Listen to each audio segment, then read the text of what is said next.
Assalamualaikum warahmatullahi wabarakatuh.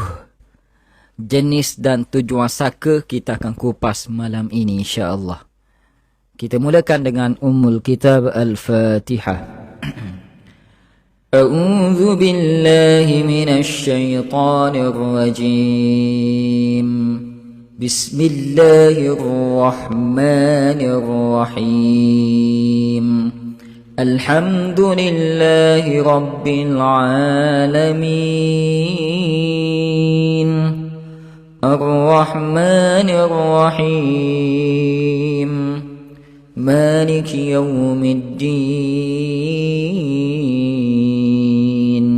Iyyaka na'budu wa iyyaka nasta'in. اهدنا الصراط المستقيم صراط الذين أنعمت عليهم غير المغضوب عليهم ولا الضالين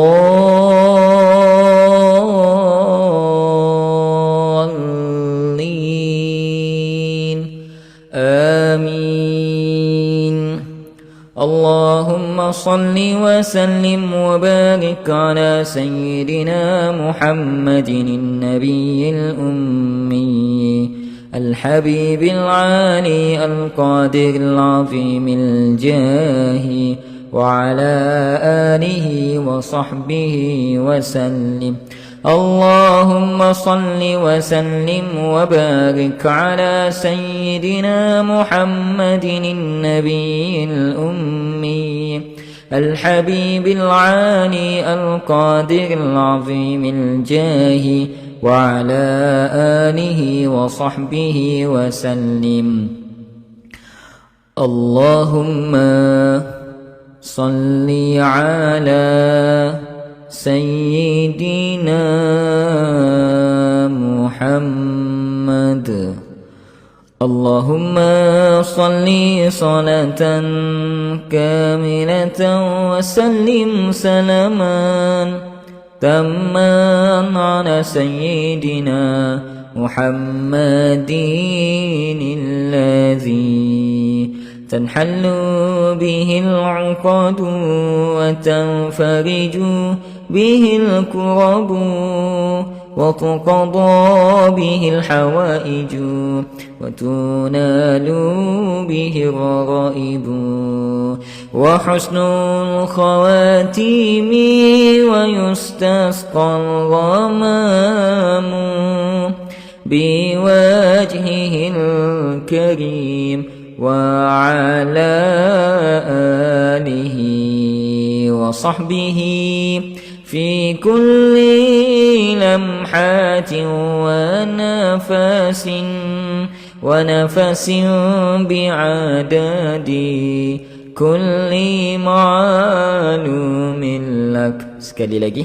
Allahumma salli salatan كاملة وسلم سلاما تاما على سيدنا محمد الذي تنحل به العقد وتنفرج به الكرب وتقضى به الحوائج وتنال به الرغائب وحسن الخواتيم ويستسقى الغمام بوجهه الكريم وعلى آله وصحبه في كل لمحات ونفس بعدد كل معلوم لك. الحمد لله رب العالمين والصلاة والسلام على أشرف الأنبياء والمرسلين وعلى آله وصحبه أجمعين. رب اشرح لي صدري ويسر لي أمري واحلل عقدة من لساني يفقه قولي. Allahumma salli wa sallim wa barik ala sayyidina wa habibina wa syafi'ina wa dhukfina wa anta maulana sayyidina Muhammad sallallahu alaihi wasallam wa alihi wa sahbihi wa sallim. Tuan-tuan yang dirahmati Allah Subhanahu wa taala, syukur kita kepada Allah, Tuhan sekalian alam. Segala puji bagi Allah, Tuhan sekalian alam. Kita puji, kita puja kembali kepada Allah, kerana dialah Tuhan yang mengurniakan kepada kita segala nikmat. Kerana itu tuan-tuan dirahmati Allah, syukur pada Allah, Allah masih hidupkan kita lagi. Kita dapat menikmati kehidupan ini. Walaupun ada nikmat yang mungkin kita belum dapat, seperti yang kita nak, kesembuhan, ketenangan, kekayaan, jawatan dan sebagainya lagi. Tapi jangan lupa dengan nikmat yang masih Allah kurniakan kepada kita ini. Mata dapat melihat, telinga dapat mendengar, lisan dapat berkata-kata, tangan dapat mencapai, kaki dapat melangkah. Makan hilang lapar, minum hilang dahaga. Itu antara nikmat yang masih Allah kekalkan kepada kita. Dan mungkin Allah akan tarik tidak lama lagi melalui sakit, mati dan sebagainya lagi. Tuan-tuan rahmati Allah SWT, kerana itu kita berkumpul pada malam ini dengan satu tujuan, untuk belajar, untuk berkongsi kebaikan, sebarkan kebaikan, gandakan ketaatan dan ikhlaskan segala niat dalam kita beramal. Tuan-puan yang dirahmati Allah, yang baru masuk tolong share dahulu. Satu share anda sangat bermanfaat kepada insan yang di luar sana, terutama sekali kenalan-kenalan kita di muka buku. Mungkin akan memberi manfaat kepada mereka semua. Maka bismillah, Allahumma salli ala Muhammad, tekan button share. Dan share kepada semua kenalan kita. Tag kawan-kawan kita, ahli keluarga kita. Moga mereka pun dapat manfaat yang kita kongsikan ini, insya-Allah. Saya jawab salam semua. Waalaikumsalam warahmatullahi wabarakatuh wa maghfiratu wa ridwan. Alhamdulillah. Tuan pada rahmati Allah. Minta maaf saya bawa balik daripada malam ni ada kuliah di Masjid Apal, masjid yang sangat-sangat saya hargai. Jemaahnya yang begitu ceria, yang hadir dengan niat untuk menuntut ilmu. Alhamdulillah. Baik tuan-puan, alhamdulillah kalau lain sekak keluar dah masuk balik. Maklumlah musim perayaan sekarang, orang gunakan media sosial untuk bersosial, berkempen. Jadi kita kempen malam ini dengan kempen supaya kita jauh daripada gangguan syaitan. Kerana musuh kita yang sebenar bukan mereka yang bertentangan ideologi dengan kita ataupun berlainan parti, tidak. Musuh yang kita sebenar-benar musuh hanya satu. Allah gariskan dalam Al-Quran apa? Inna syaitan lakum aduwwum mubin. Sesungguhnya syaitan itu musuh yang nyata bagi kita. Apa maksud syaitan? Apa maksud syaitan? Syaitan adalah suatu sifat.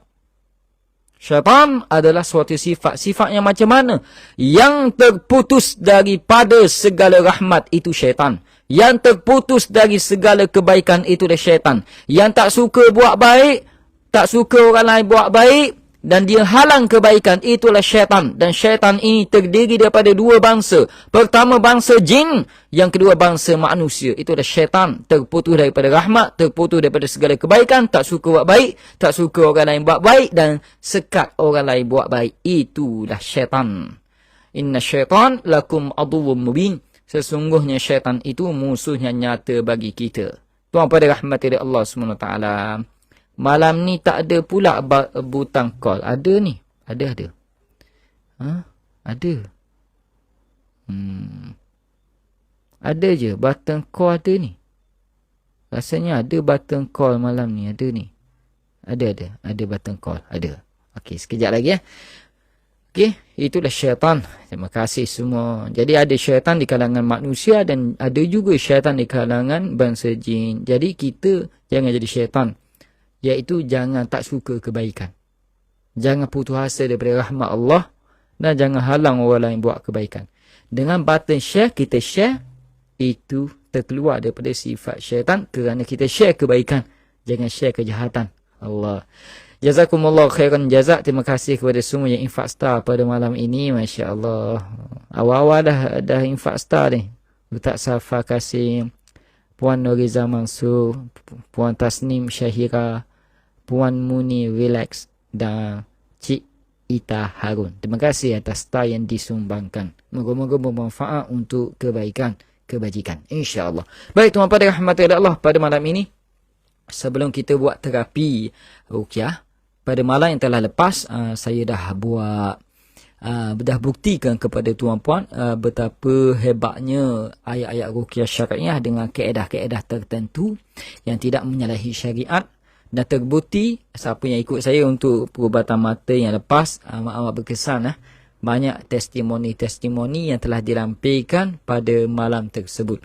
Pada malam ini kita lebih kepada saka, dan saya akan kongsikan kepada tuan saka tentang jenis dan tujuan saka. Jenis dan tujuan saka. Tujuan orang membela saka ni, antara tujuan membela saka, ada beberapa pandangan. Yang pertama adalah untuk menjaga keselamatan harta benda tuannya semasa ketiadaannya. Untuk menjaga keselamatan harta benda, kebun, rumah dan sebagainya. Ni. Makhluk ini, saka ini, yang tujuan untuk jaga keselamatan harta benda tuan dia semasa ketiadaannya, makhluk ini, yakni jin ini, akan bertindak mencederakan atau menakutkan sesiapa sahaja yang cuba mencuri atau merosakkan harta benda. Masuk kebun, masuk rumah, nak curi ke rumah tersebut, tiba-tiba ada ular putih besar melilit, ataupun ada harimau yang sedang berkeliaran pusing di rumahnya. Itu dia akan menakutkan kepada orang yang berniat nak menceroboh rumah tersebut ataupun mencuri. Itu pertama. Tujuan bela saka pertama, menjaga keselamatan harta benda. Yang kedua, menjaga keselamatan tuannya dan keluarga daripada gangguan musuh yang ingin mengkhianati dan mengganggu keselamatan mereka. Tadi, yang pertama, orang bela saka zaman dulu, pertama untuk jaga keselamatan harta dia, kebun, rumah, ketika ketiadaannya.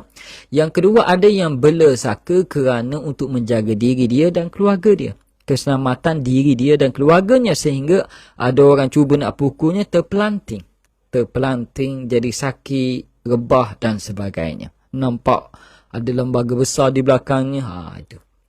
Itu dua tujuan yang berbeza. Tadi dia bela saka untuk jaga keselamatan barangan hartanya. Yang kedua, dia bela saka untuk jaga diri dia dan keluarganya. Dia berbeza. Tujuannya berbeza. Tapi untuk keselamatan, jaga keselamatan. Baik. Yang ketiga, ada yang bela saka kerana membantu dalam kerja-kerja seharian. Untuk bantu dia dalam kerja-kerja, aktiviti dia. Seperti menambahkan hasil tangkapan ikan. Okey. Menambahkan hasil tangkapan ikan. Tu. Antaranya lah bagi nelayan lah. Tu. Membantu dalam urusan menanam padi, menuai padi. Dulu. Ni. Di kampung saya ni, cerita sikit. Ada satu kisah yang popular. Tu. Yang mana adalah, saya tak nak sebut nama. Esokan tu, mengamuk tuan dia. Kenapa? Padinya ditanam kut balik. Patut padi tanam gini pucuk atas, ditanam pucuk kut balik. Marah dia. Mengamuk. Tu. Mengamuk. Esokkan semua padinya berubah balik. Sakanya tak pandai menanam padi.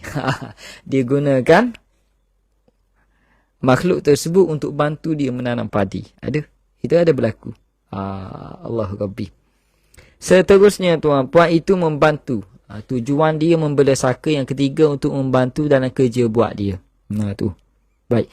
Yang keempat, menjalankan kerja-kerja berat dengan mengangkut dan mengangkat barang-barang ke sesuatu tempat disebabkan ketiadaan pengangkutan yang bersesuaian pada masa tu untuk angkat kerja-kerja berat. Yang keempat, untuk angkat kerja-kerja berat, angkat kayu balak, angkat-angkat benda-benda berat untuk pindahkan benda berat ke tempat yang tertentu. Dia ada guna khidmat jin ini zaman dululah.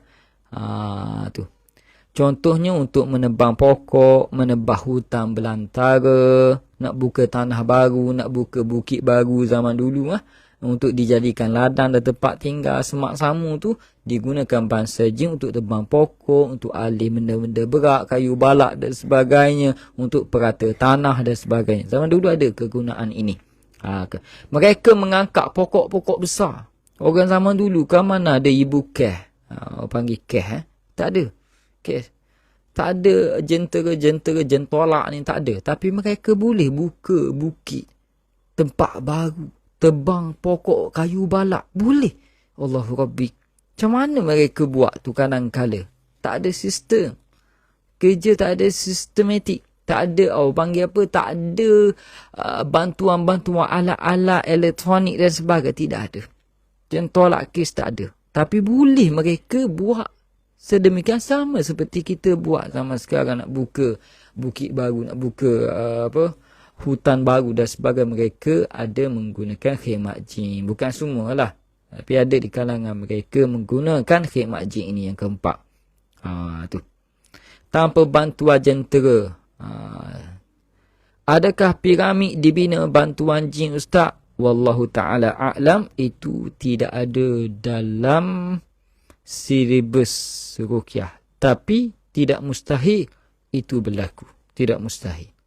Tidak mustahil tu. Baik. Kerana di zaman Fir'aun kita semua tahu mereka ada tukang-tukang sihir yang menggunakan khidmat jin. Boleh jadi. Tapi maklumat tu tidak sampai kepada kami. Baik, seterusnya adalah yang kelima. Tujuan bela saka yang kelima adalah untuk pengisian diri. Pengisian diri ni untuk kebatinan, seperti diri nak jadi kebal, nak cepat, tangkas, kuat dalam ilmu persilatan dan ketahanan badan. Ada yang mengisi diri dia dengan bantuan jin. Ini akan menjadikan diri dia disegani dan ditakuti. Disegani dan ditakuti oleh orang lain. Dia guna untuk diri dia untuk menunduk orang lain. Ada. Dan yang ke berapa dah? Yang keenam. Yang keenam adalah tujuan perubatan. Dia bela saka untuk tujuan perubatan seperti bomoh, bidan, tukang urut. Kebanyakan yang bela saka untuk tujuan perubatan dia akan tiga ni. Pertama adalah bomoh. Yang kedua bidan, perbidanan. Yang ketiga tukang urut. Kebanyakannya lah tiga ini. Kebanyakannya. Dan ini kalau kita duduk dalam bidang ruqyah perubatan Islam ni, kita akan jumpa jenis-jenis saka yang tujuan dia tiga ni. Perbomohan dipanggil perubatan. Pertama bomoh, bidan, tukang urut. Kebanyakan lah.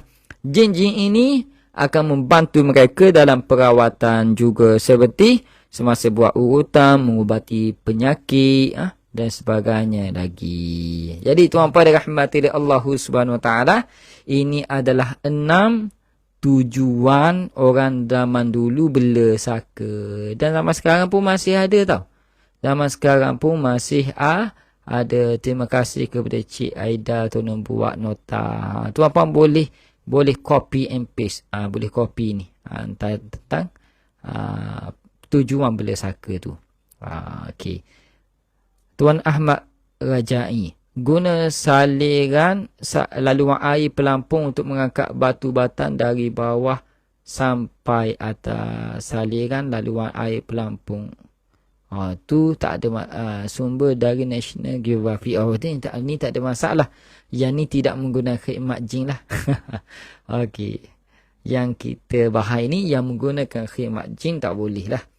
Dia tidak menggunakan teknologi, dia tidak menggunakan kemahiran berfikir manusiawi, tapi dia menggunakan kekuatan jin untuk menyelesaikan, membantu mereka dalam menyara kehidupan orang zaman dulu. Ada yang menggunakan, tapi tak semua, tapi ada. Baik, tuan pada rahmatillah Allah SWT. Maka keenam tujuan saka ini tujuan bela saka ini melahirkan jenis-jenis saka secara spesifik. Kita akan sebut jenis-jenis saka secara umum ada 4. Jenis-jenis saka secara umum ada 4. Tapi jenis-jenis saka secara spesifik kita pergi lebih khusus lagi. Lebih khusus lagi.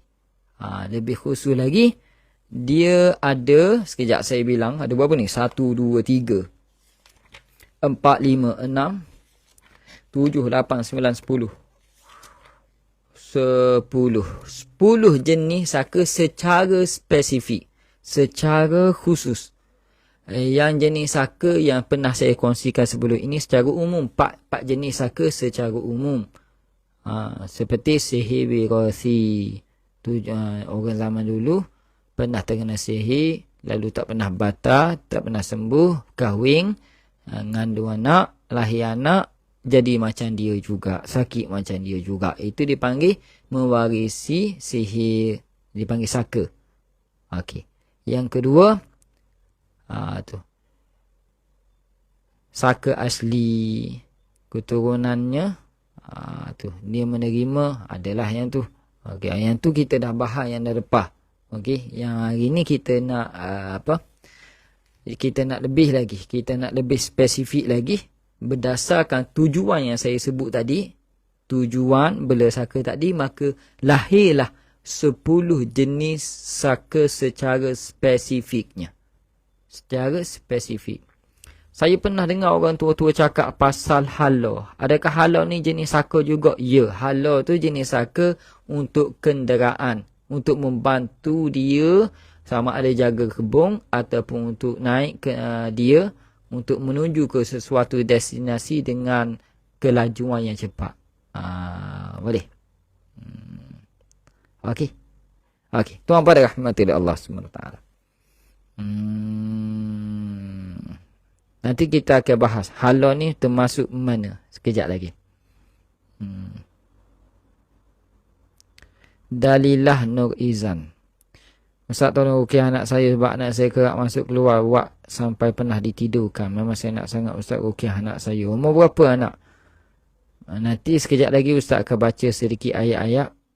Tolong pasangkan sound yang kuat di tepi anak. Letak di tepi anak. Supaya dia dengar.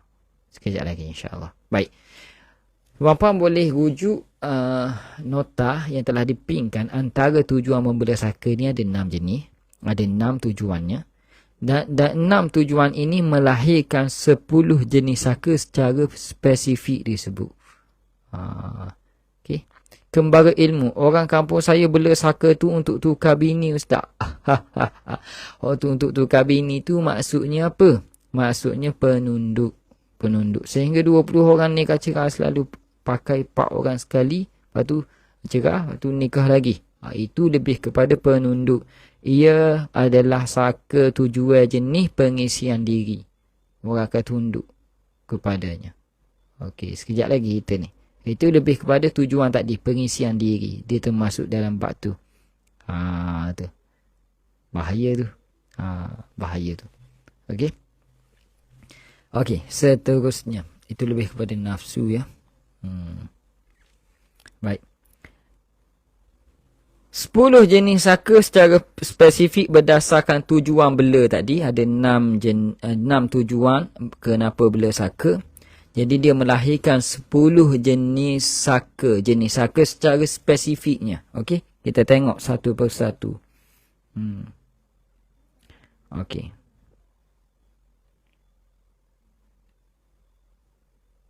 Dia menjenamakan jin-jin saka ini adalah berdasarkan reaksi pesakit ketika dirawat ya.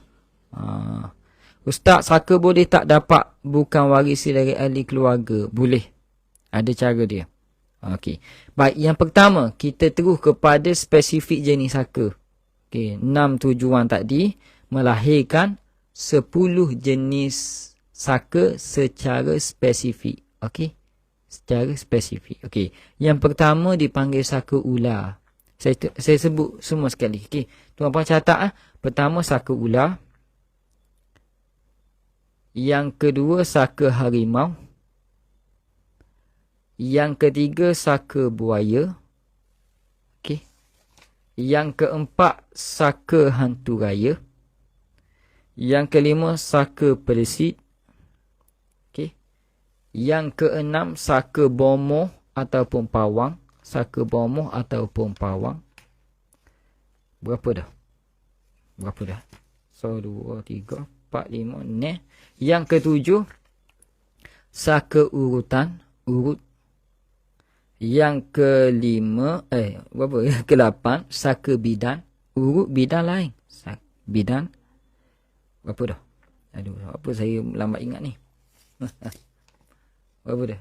4, 5, 6, 7, 8, 9. Yang ke-9, saka pendekar. Saka pendekar. Yang ke-10, saka hantu laut. Saka hantu laut. Itu jenama orang Melayu bagi. Jenama orang Melayu bagi.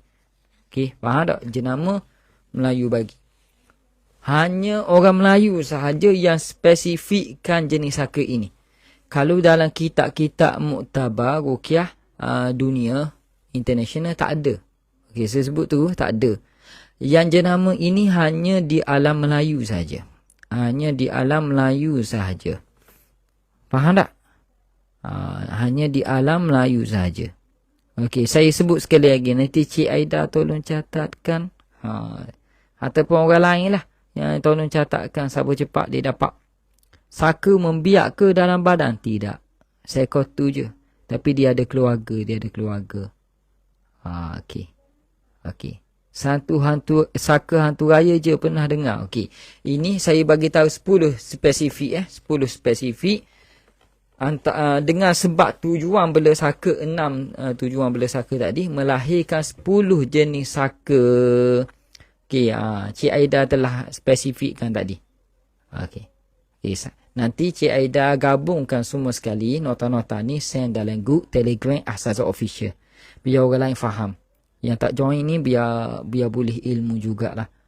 Nak suruh join biasalah. Ini kan bukan hiburan. Ini lebih kepada ilmiah. Orang tak minat sangat. Orang minat sekarang hiburan. Okey. Saya pingkan yang Cik Aida buat. Tadi ingat Okey. 10 jenis saka secara spesifik disebabkan tujuan bela saka tadi ada 6, lahirlah 10 spesifik jenis saka. Dan jenis saka ini hanya jenama di alam Melayu sahaja. Kalau international seluruh dunia tak ada. Kalau yang seluruh dunia ada 4 jenis umum sahaja. Yang ini spesifik untuk alam Melayu sahaja ya. Okey. Yang pertama saka ular. Lepas ni kita bahas. Yang kedua saka harimau. Yang ketiga saka buaya. Yang keempat saka hantu raya. Yang kelima saka pelesit. Yang keenam saka bomoh atau pawang. Yang ketujuh saka urutan. Yang kedelapan saka bidan. Yang kesembilan saka pendekar. Yang kesepuluh saka hantu laut. Okey. Boleh tuan-tuan? Boleh? InsyaAllah. Kali pertama saya dengar saka hantu laut. Ya, sekejap lagi saya akan jelaskan. Okey, tunggu. Nok Syari Hanuddin. Ustaz, boleh ke saka tu ada banyak jenis untuk seorang pesakit? Kebanyakan satu jenis je. Kebanyakan satu jenis sahaja. Kebanyakan. Paling banyak pun 2. Itu pun jarang-jarang ada. Jarang-jarang ada. Sebab yang kebiasaan atas orang tu tak banyak ada. Satu jenis je. Sebab orang zaman dulu dia ambil satu jenis, takkan ambil banyak. Kalau ambil banyak, balah nanti. Bergaduh nanti. Biasanya tak. Baik. Okey. Siti Zuraidah. Kenapa ada pantang larang tak boleh makan labu betik dengan terung? Itu ada. Sekejap lagi. Ada pantang larang yang tu. Okey. Apa beza saka dengan pendamping? Pendamping tu dia menghampiri. Belum jadi saka lagi. Dia melihat dan dia belum masuk badan lagi. Itu pendamping. Dia ikut je. Dia lihat je. Memerhati je. Belum masuk badan. Mendampingi. Disebabkan barangan, amalan atau keturunan. Kalau saka ni memang dah masuk ala badan lah. Memang dah jadi dah. Saka. Okay. Biasa pendamping kita ruqyah tidak ada kerasukan. Tapi ciri-ciri gangguan tu ada. Saka ni dah ada kerasukan dah. Semalam, kalau nak tahu cerita semalam, Masya Allah. Saigi semalam saya kuliah ceramah motivasi kepada pelajar darjah 5 dan darjah 6 di sebuah tempat di camp.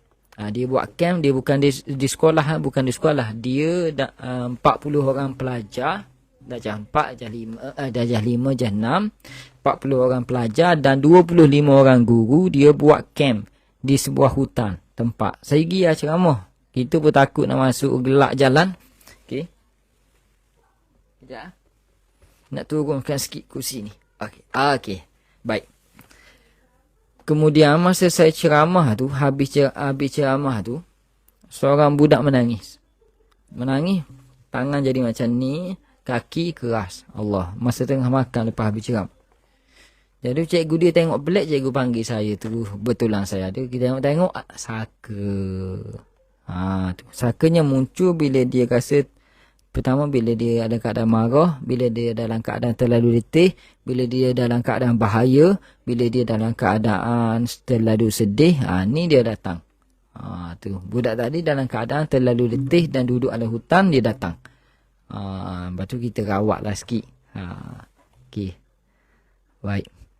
Baik, tuan pada rahmatillah Allah SWT. Bila tanya mak pernah kerasukan ke? Ya, mak dia pun dalam berubat dah. Dia orang kemaman. Baik. Ustaz, macam saka keturunan tu kan, macam mana anak-anak boleh dapat? Macam mana dia turunkan? Ada 6 cara dia turunkan kepada keturunan kita. 6 cara tu sekejap. Saya nak jelaskan dahulu jenis saka tadi secara spesifik. Kita pergi satu persatu. Jazakumullah khairan jazak. Terima kasih yang infak star semua. Saya dapat 700 star pada malam ini. Baik. Ustaz buat kuliah ni nak star? Tidak. Orang bagi, kita berterima kasih. Faham? Kita buat ni, berkongsi ni secara percuma je. Kita berkongsi kebaikan. Orang nak bagi star, kebaikan juga. Berkongsi kebaikan, menerima kebaikan. Apa salahnya? Baik. Tuan pada rahmatillah Allah SWT yang baru masuk, tolong share dahulu. Mungkin orang di luar sana akan dapat manfaat. Anak saya selalu dengar ruqyah ustaz, selalu tangan kebah-kebah sebelah badan anak sulung. Itu antara simptom pendamping. Alah ke saka, tapi tak jadi saka lagi, pendamping baru. Faham? Baik, boleh saya jelaskan satu persatu dulu? Boleh tuan-puan? Saka ular. Ada 10 jenis saka secara spesifik. Jangan buat luah mata, Ustaz takut tengok. Kalau mata saya pun abang takut, macam mana nak tengok mata orang kerasukan? Lemah semangat jadi. Okey, ada berapa? 10 jenis saka secara spesifik tadi. Okey, ini di alam Melayu saja. Alam Melayu saja. Jenama ni alam Melayu saja, okey? Okey, yang pertama adalah saka ular. Nanti saya akan buka soalan selepas ni tuan-puan. Kalau tuan-puan tanya soalan ni, saya tak sempat baca ni. Banyak sangat soalan. Sekejap lagi saya jelaskan dahulu. Lepas tu kita buka soalan. Tuan-puan dengar je dulu. And share. Okey. Yang pertama adalah saka ular tuan-puan. Yang pertama adalah saka ular. Okey, kita tengok. Saka ular ini dikaitkan dengan kebolehan.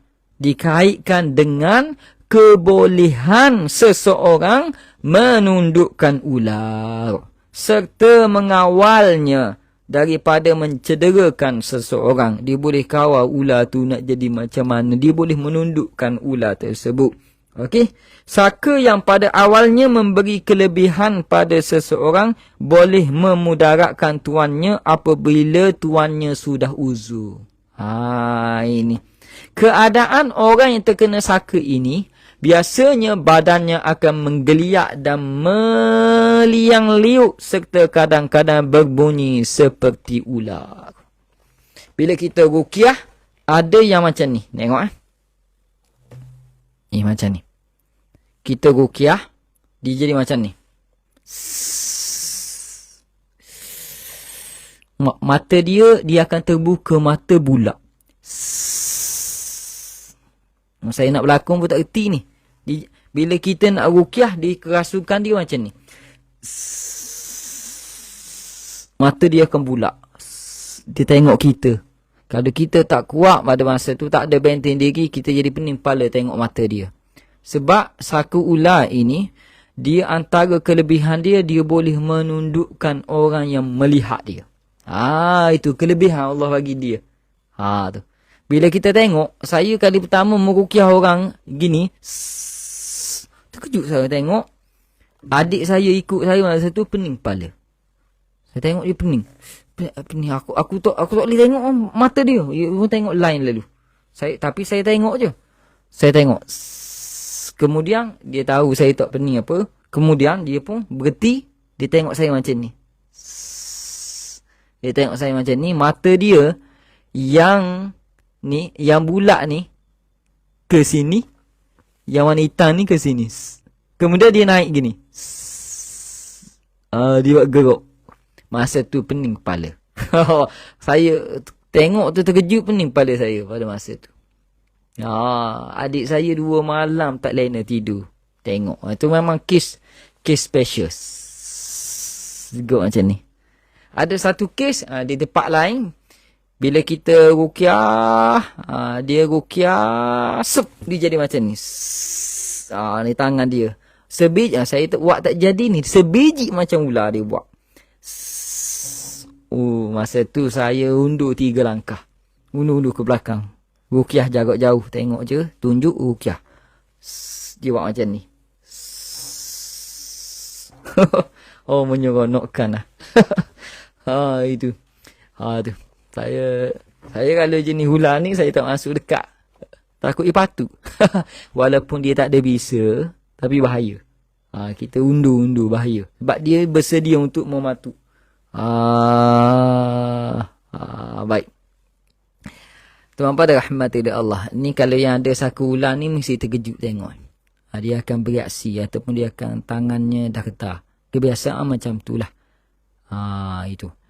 Okey. Dia kelebihan orang yang ada saku ular, dia boleh menundukkan orang lain yang melihat dia. Dan dia tak suka dirinya dikawal. Itu kebanyakan. Jadi, bila kita, orang yang, ini tips untuk perawat. Ini tips untuk perawat. Okey. Bila kerasukan seperti ular, bunyi dia, ataupun dia tak gerak badan, dia bunyi. Gitu. Kita cek. Pertama, dia ni, pesakit ni ada tak buat amalan untuk menunduk. Amalan penunduk binatang. Amalan penunduk binatang. Kalau dia tak buat, tanya mak ayah dia pernah tak amalan penunduk binatang. Penunduk ular dan sebagainya. Sama ada amalan tersebut bacaan ataupun barangan. Bacaan ataupun menyimpan barangan yang bertujuan untuk menunduk binatang, masuk hutang dan sebagainya kan. Ataupun ada keturunan bawah ular. Itu. Bawah ular. Faham Kebanyakannya keturunan bawah ular ni akan sakit. Bila dia demam, dia akan sawan dan orang budak tersebut akan nampak banyak ular-ular besar yang menindih dia. Atas, bawah, kiri, kanan sedang tindih dia. Menjala atas badan dia. Dan dia dalam keadaan lemas. Kebiasaannya. Okey. Saya nak berlakon tak kerti ni. Kebiasaan gitu. Okey. Faham okey. Caranya satu saja. Kuatkan ketaatan, banyakkan baca Al-Quran dan istiqamah solat di awal waktu, insya-Allah. Insya-Allah. Insya-Allah. Saka tersebut tidak akan hadir. Dan yang tu tak apa, yang tu untuk perawat lain kali. Baik. Itu saka ular tuan-tuan. Itu saka ular. Bila kita ruqyah, dia meliang liuk seperti ular. Itu saku ular. Kebanyakannya, dia boleh bercakap tak? Kebanyakannya. Dia ada 2 keadaan. Ada yang boleh bercakap, ada yang tidak boleh bercakap. Yang tidak boleh bercakap, memang dia jin yang betul-betul bersifat kebinatangan ular. Kalau yang ada boleh bercakap, itu kait dengan amalan atau barangan. Ini tip untuk perawat.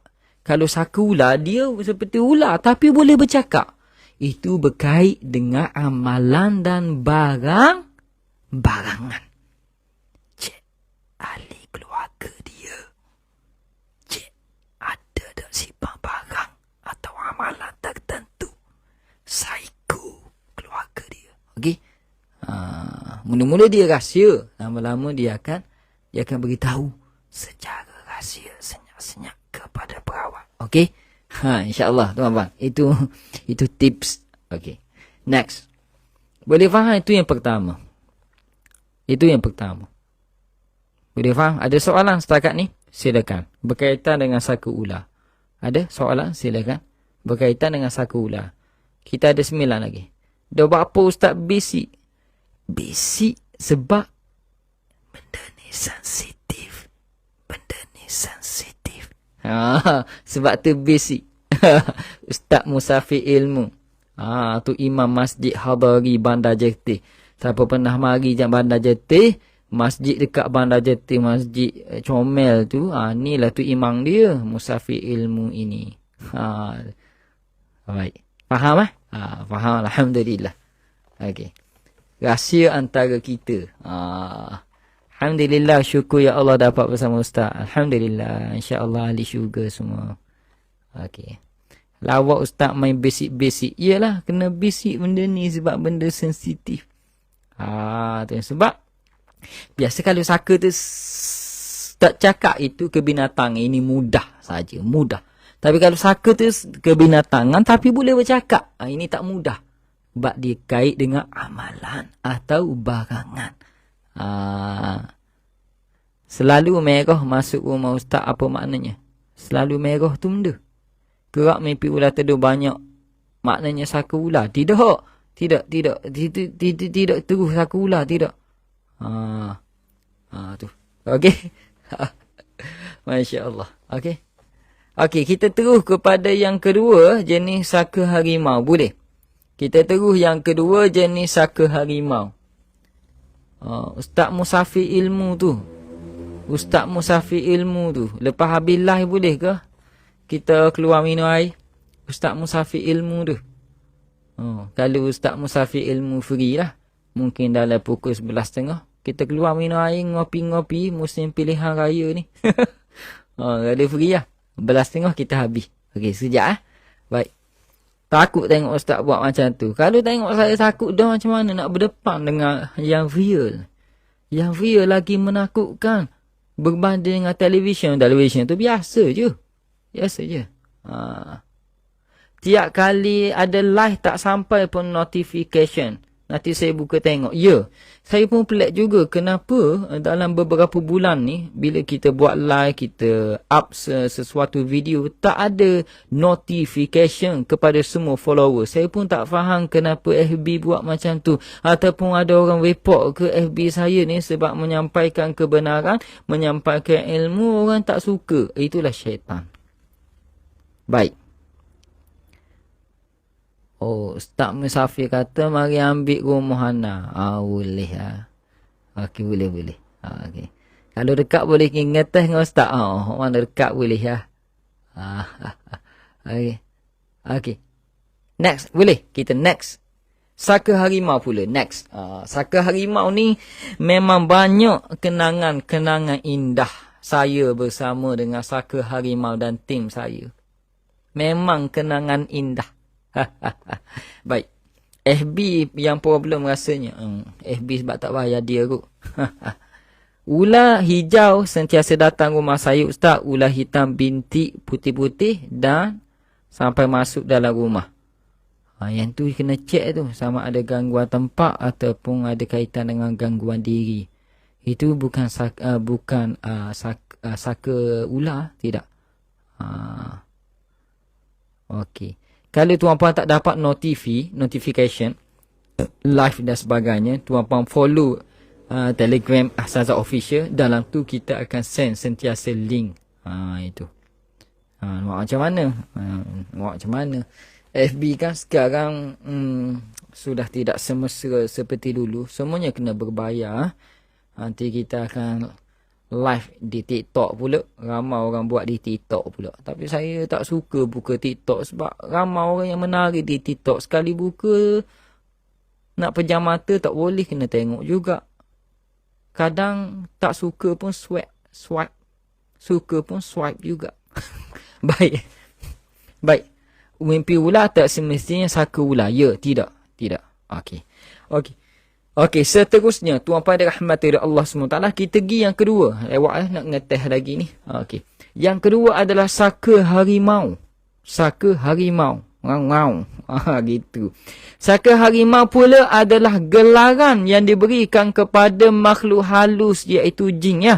Yang dibela di mana keadaannya, jin tadi menyerupai harimau. Dia bersifat kebinatangan lah. Orang yang terkena gangguan saka ini, saka harimau ini, biasanya tidak sedar pergerakannya akan berubah menjadi seperti perwatakan seekor harimau. Biasanya orang yang kerasukan jadi seperti harimau, tangan dia macam ni terus. Dia ada pertama yang jadi silat harimau macam ni tuan-puan. Dia buka, tangan dia seperti harimau tu. Dia mencakar dan sebagainya. Ataupun dia terus tangan jadi macam ni. Lepas tu mulut dia pun terus jadi seperti jadi seperti harimau lah. Kemudian dia tak akan bangun. Dia akan merangkak. Tak kira lelaki pun akan merangkak tangan macam ni. Merangkak. Okey. Okey. Itu dia tak akan sedar. Dia tak akan ingat. Walaupun dia sedar kembali, dia tak akan ingat. Yang kerasukan ular, saka harimau, saka buaya, saka hantu raya, saka pelesik, dia takkan ingat setelah sedar. Takkan ingat. Faham lah? Takkan ingat. Okey. Itu poin dia. Baik. Tuan pada rahmati Allah SWT. Okey, ada tips daripada Amir Izzuddin ni. Mana-mana yang tak terima notification, setting semula notification tu ya. Set favorite atau default. Lepas tu kerak like setiap kali Ustaz post. Kena like sentiasa. InsyaAllah notification tu akan okey semula. Macam tu cara dia. Terima kasih share. Baik tuan-tuan. Kembali kepada saka harimau tadi. Dia akan kerasukan jadi seperti harimau lah. Terdengar juga seperti mengaum. Dia akan mengaum. Jari-jarinya akan mencengkar dan mencakar seperti harimau. Kadang-kala cakaran ini akan meninggalkan bekas pada badan pesakit. Kadang dia cakar berdiri dia, kadang dia cakar perawat. Kebanyakan dia akan cakar perawat. Harimau ni terbahagi kepada beberapa bahagian. Harimau belang, harimau putih, ataupun harimau hitam. Hala pun boleh juga kita beri nama. Harimau putih biasanya dikaitkan dengan harimau saka. Okay.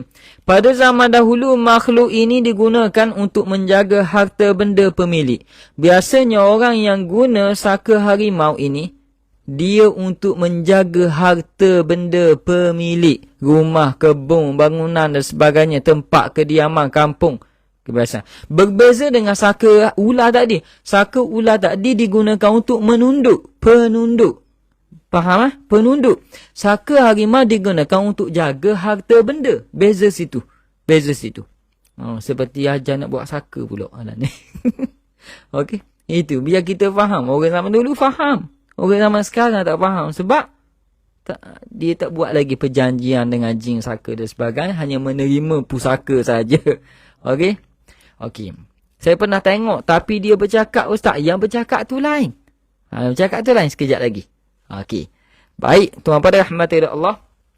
Biasanya saka harimau ni tak akan bercakap. Kalau betul dia hanya bersifat kebinatangan, biasanya dia tak akan bercakap. Kalau betul dia digunakan untuk jaga harta benda pemilik ataupun jaga kebun dan sebagainya lah. Rumah, kampung dan sebagainya.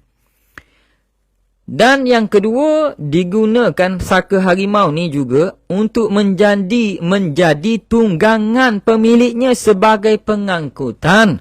Kerana pada zaman dahulu tiada pengangkutan untuk pergi ke mana-mana. Yang ni dinamakan, biasa digunakan harimau untuk pengangkutan.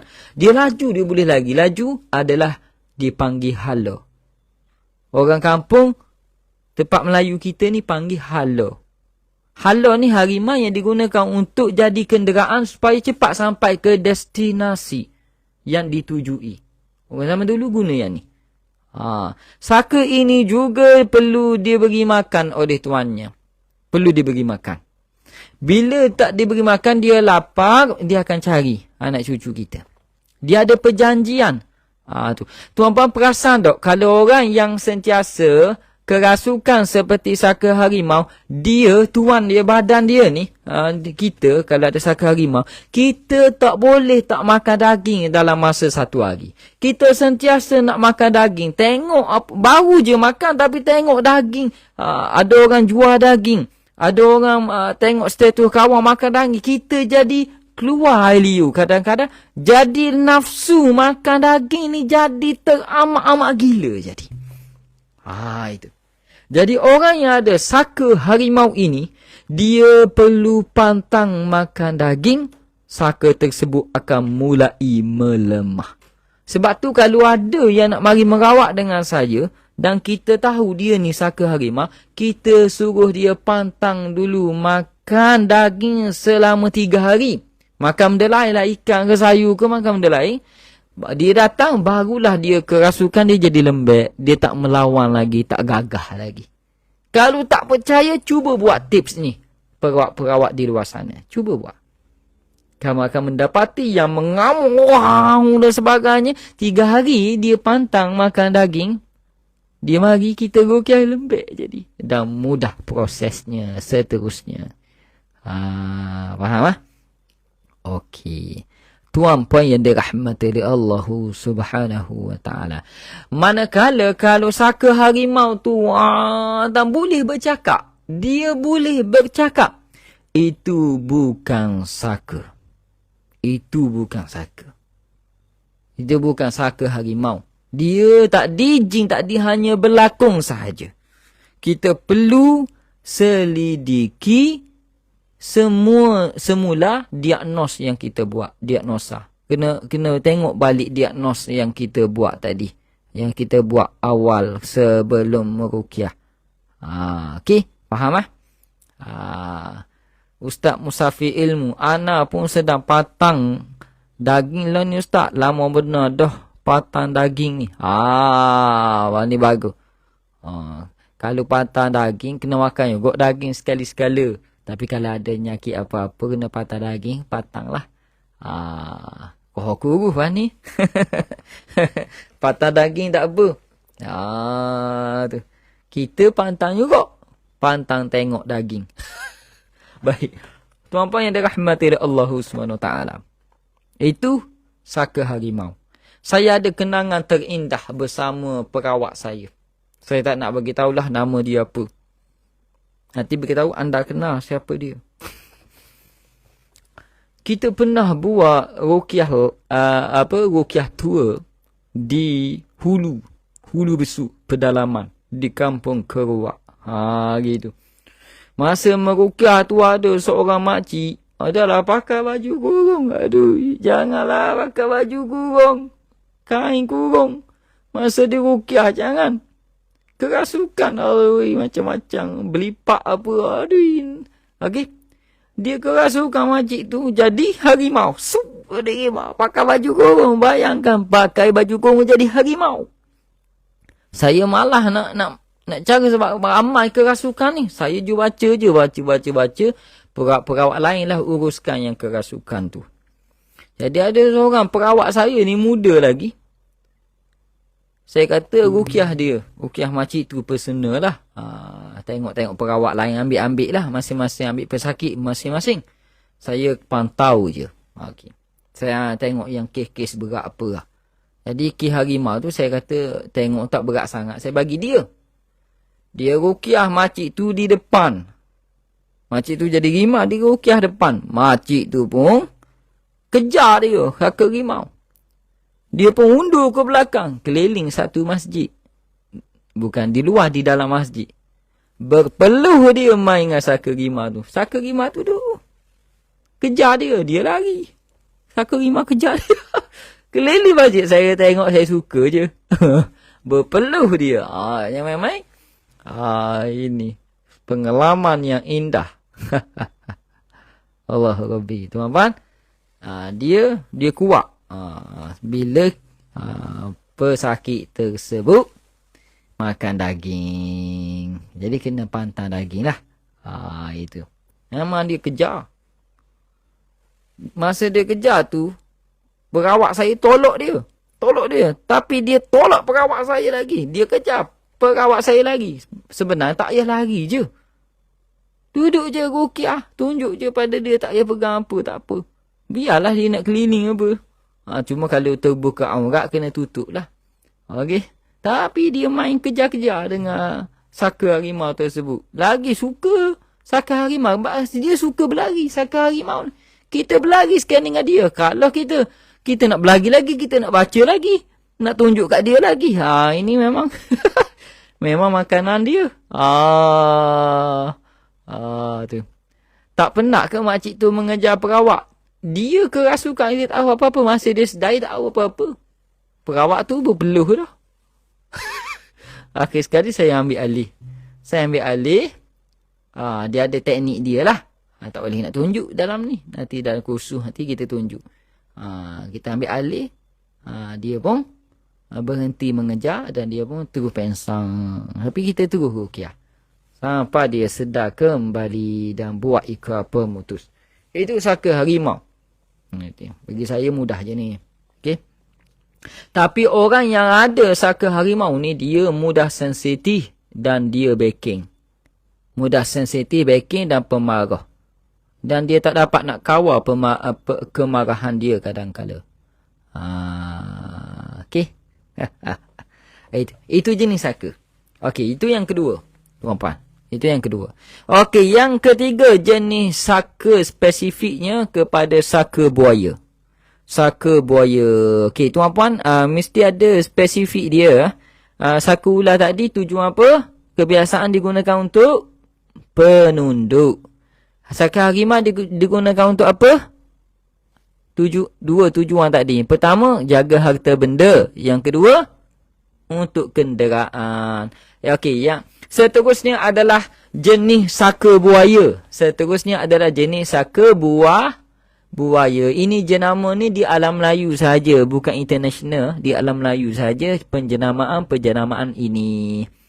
Kalau orang kerasukan, dia boleh mencederakan kita tak Ustaz? Amsyar, boleh. Terutama sihir. Terutama yang kerasukan sihir, dia boleh mencederakan kita. Sihir dan jin pencinta, dua. Yang boleh mencederakan kita kebanyakannya adalah jin sihir, kerasukan sihir dan jin pencinta. Sehingga saya pernah berdepan dengan dia kerasukan, terus pergi ambil pisau. Ada. Saya suruh semua orang lari, kecuali saya lah. Saya kata berani berani masuk lah. Tikam lah Ustaz. Tapi dia jadi tak berani. Kita adalah ayat-ayat dia pendinding. Tapi dia di pisau tu dia pusing balik. Dia pusing ke arah diri pesakit. Ustaz datang dekat saya, tikam dia. Yang ni kita jangan push dia. Yang ni kita kena menyerah. Okey. Kita undur.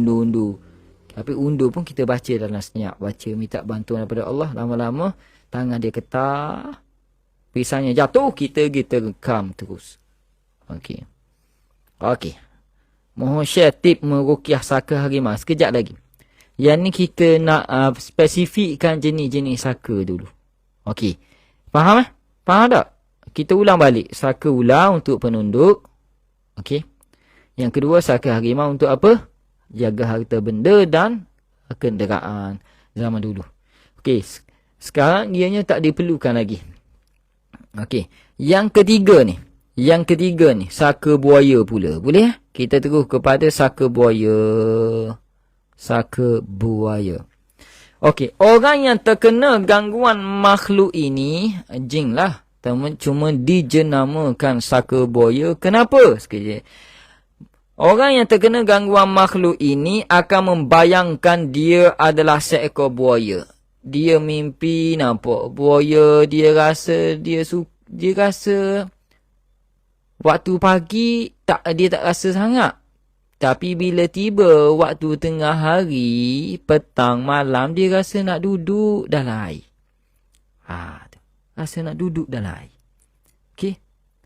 Dan dia membayangkan dia sedang duduk dalam air. Itu kebanyakannya. Dan dia sentiasa mimpi sama ada buaya hitam, buaya hijau atau buaya putih. Kuning tak ada lagi setakat ni. Kuning. Kuning kebiasaannya, buaya kuning tak ada. Dia ada ular kuning ada. Sebab kuning-kuning ini dikaitkan dengan penjagaan tubuh badan, pakaian, perawatan.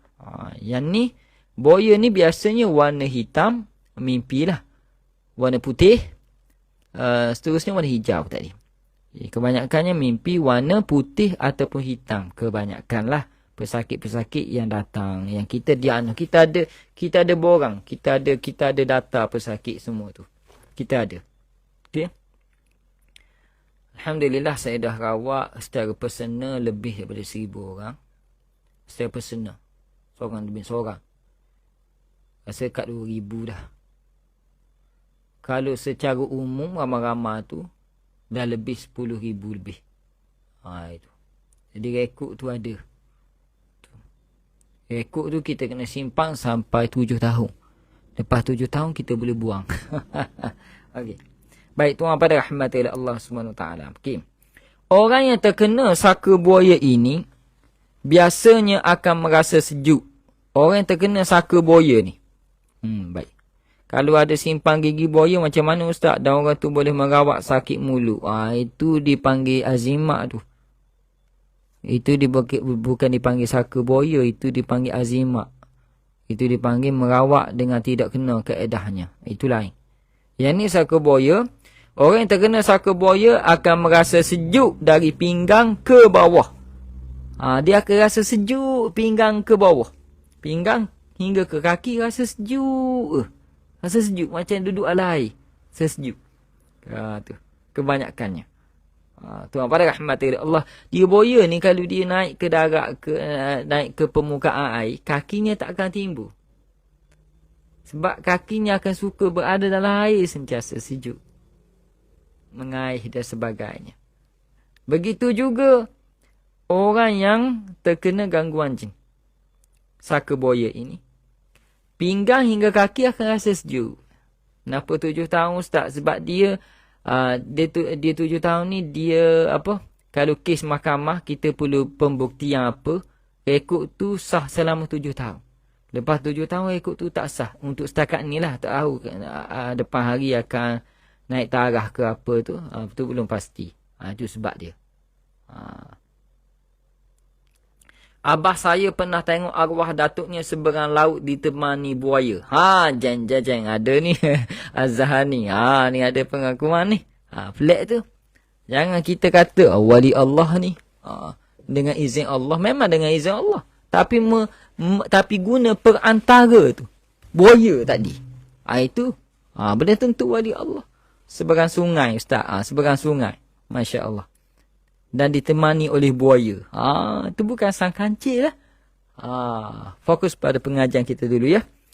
Saka buaya ni tuan-puan. Orang terkena sakit saka buaya ni. Pinggang dia hingga kaki sejuk. Dan dia sakit di bahagian muka. Dia rasa sentiasa sakit di bahagian wajah dia, terutama mata. Yang kadang-kadang mengakibatkan penglihatannya kabur. Okey. Dia gini, saka ni, orang mana-mana yang terkena saka, secara umum dia akan sakit dua. Pertama di perut, sakit, sentiasa sakit. Dia bukan gastrik, bukan. Dan mata. Tanpa apa-apa sebab sakit. Sentiasa bermasalah sejak kecil lagi. Okey. Akan tetapi, kalau yang terkena saka buaya ni, dia bukan saja sakit perut, bukan saja sakit mata, mata bermasalah kabur dan sebagainya. Doktor pun tak dapat kenal pasti, spek pun sentiasa bertukar dan sebagainya. Tapi saka buaya ni dia kena pautkan juga dengan simptom pinggang dia hingga ke kaki sentiasa rasa sejuk. Kalau tak percaya, tuan puan jumpa yang ada mimpi buaya sifatnya seperti buaya dan sebagainya, tuan puan tanya, pinggang hingga kaki sentiasa sejuk ke? Kebanyakan akan kata ya. Itu. Itu dalam rekod kami. Allah Rabbi. Tuan pada rahmatilah Allah SWT. Okey. Pemilik yang mendampingi saka buaya ini. Bapa saka buaya kita panggil? Kerana jenis jin ini duduk di dalam air. Jenis jin ini, jin dipanggil saka buaya, dia menyerupai seperti buaya. Dia duduk dalam air.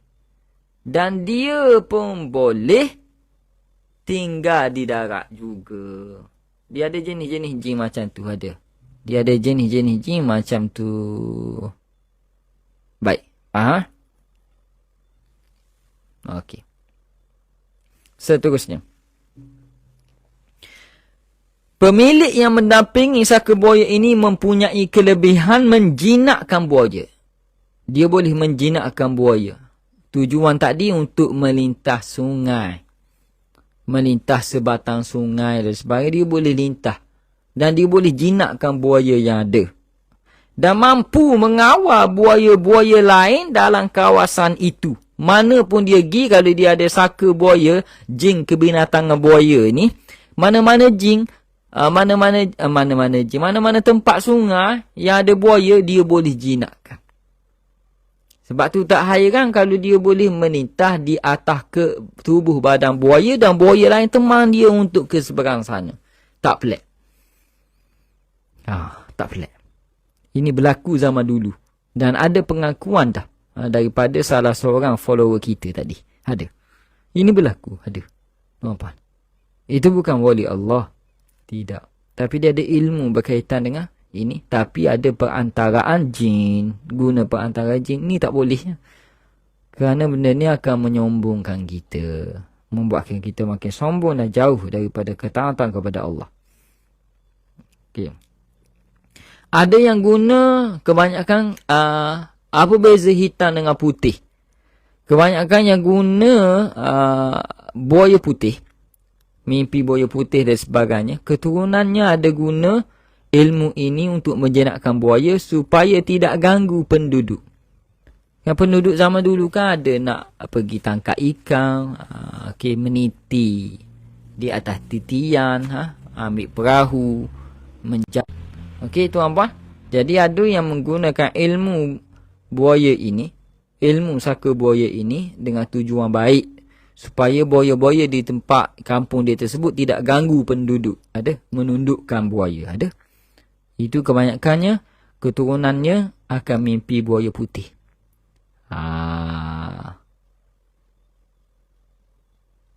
Okey. Itu. Tujuan yang baik tapi kaedahnya tak kena lah. Kaedahnya tak kena. Pawang buaya. Kalau ada orang jatuh dalam sungai, panggil pawang buaya. Itu dikira sama saka buaya ke? Dia pawang buaya ni biasanya menggunakan khidmat jin saka buaya. Tadi juga. Dia mesti ada ilmu tersebut. Kalau khawari kalau manusia biasa, fitrah manusia ni, memang buaya, memang makanan dia, kita lah, daging ini. Manusia. Dia tidak akan sewenang-wenangnya tunduk kepada manusia. Melainkan manusia itu ada ilmu-ilmu tertentu. Jadi, kalau sekadar doa dan sebagainya, tak ada masalah. Tapi dengan menggunakan khidmat jin tadi, tak boleh. Okey. Selain itu, pemilik saka ini, saka buaya ini, biasanya akan turut membantu untuk mencari mayat orang lemas di dalam sungai atau mencari buaya yang menyerang orang tersebut. Dia boleh guna dengan ilmu saka buaya ini, menggunakan khidmat jin. Jin yang seperti buaya. Tapi dia alam jin. Tapi dia boleh guna untuk manfaat di alam manusia. Tu. Dia boleh menundukkan buaya. Boleh cari buaya mana yang makan orang ni. Boleh cari di mana mangsa lemah duduk kat mana, dia boleh guna. Saka ni berguna pada zaman dahulu. Sebab tu mari tu orang buaya, orang yang lemah tu timbul. Dijumpai di mana-mana. Allahu Rabbi. Nampak Allah. Itu berlaku.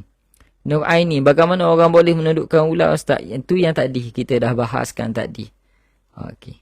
Dia menggunakan saka ular tadi. Pendamping saka buaya ini juga akan mendapat tangkapan ikan yang banyak kalau dia pergi kat sungai. Kalau pergi kat laut, dia tak dapat ikan. Dia tak ada ilmu tu. Kalau di sungai, dialah raja ikan.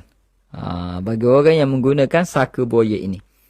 Kerana makhluk tersebut, jin saka buaya tadi, akan mengumpulkan ikan dan mengilhamkan pemiliknya yang mempunyai jin saka buaya tadi, lokasi ikan tu duduk mana. Jadi dia tahu di mana ikan tu dikumpulkan atau di mana lokasi ikan yang banyak, di sungai, bukan di laut. Di laut dia tak tahu. Dia mahir di sungai saja bagi saka buaya. Itu. Sebab secara fitrah manusia, dia takkan tahu di mana lokasi sebenar banyak ikan. Melainkan dengan ilmu-ilmu duniawi sahaja. Itu pun kemungkinan berlaku atau tidak. Tapi yang dia ni, dia boleh tahu dengan spesifik detail ikan tu duduk mana, ikan apa, kalau dapat ikan ni kat mana dan sebagainya. Dia tahu dan pasti dapat. Sebagaimana saka harimau, saka buaya juga boleh menjadi pengangkutan kepada pemiliknya, tapi pengangkutan di sungai sahaja. Dengan membawa dagangan menyeberang sungai ataupun pemiliknya menyeberang sungai. Walau bagaimanapun perkara ini, kita tidak dapat lagi di zaman kita. Kerana zaman tu dah berlalu. Tapi yang bermasalahnya, jin-jin tersebut masih lagi memerlukan manusia menjaganya, berhubung dengan manusia, terutama sekali keluarga keturunan orang yang pernah menggunakan khidmat jin ini, kerana dia dah terbiasa jadi. Ini masalahnya. Itu dipanggil saka buaya. Okey, faham tuan-puan? Ada soalan tentang saka buaya ini? Okey, saka buaya ni payah dah nak dapat. Jarang dah orang ada. Jarang dah ada orang ada. Yang ada lagi kebanyakan saka rimau ular ada. Jadi saka, 3 saka ini, ular untuk penunduk, rimau untuk apa? Rimau untuk apa? Menjaga harta benda dan sebagai kenderaan di atas muka bumi ini, atas darat. Saka buaya, kenderaan untuk sungai, mengetahui di mana ikan, orang lemas, itu. Okey, dan mengawal buaya-buaya untuk keselamatan di sesuatu tempat. Faham lah? Itu antaranya. Jadi hitam, putih untuk tujuan baik. Hijau untuk apa, Ustaz? Kebanyakan hijaunya digunakan untuk kedua-dua. Tujuan jahat pun dia guna, tujuan baik pun dia guna. Dua-dua dia guna. Itu. Baik. Okey. Tuan-tuan rahmati Allah SWT. Maka orang yang kerasukan, seperti buaya macam mana? Bila kita ruqyah dia, kebanyakan dia takkan bercakap. Dia akan senyap. Dia akan jatuh. Dia bukan terbaring macam ni. Dia akan jatuh.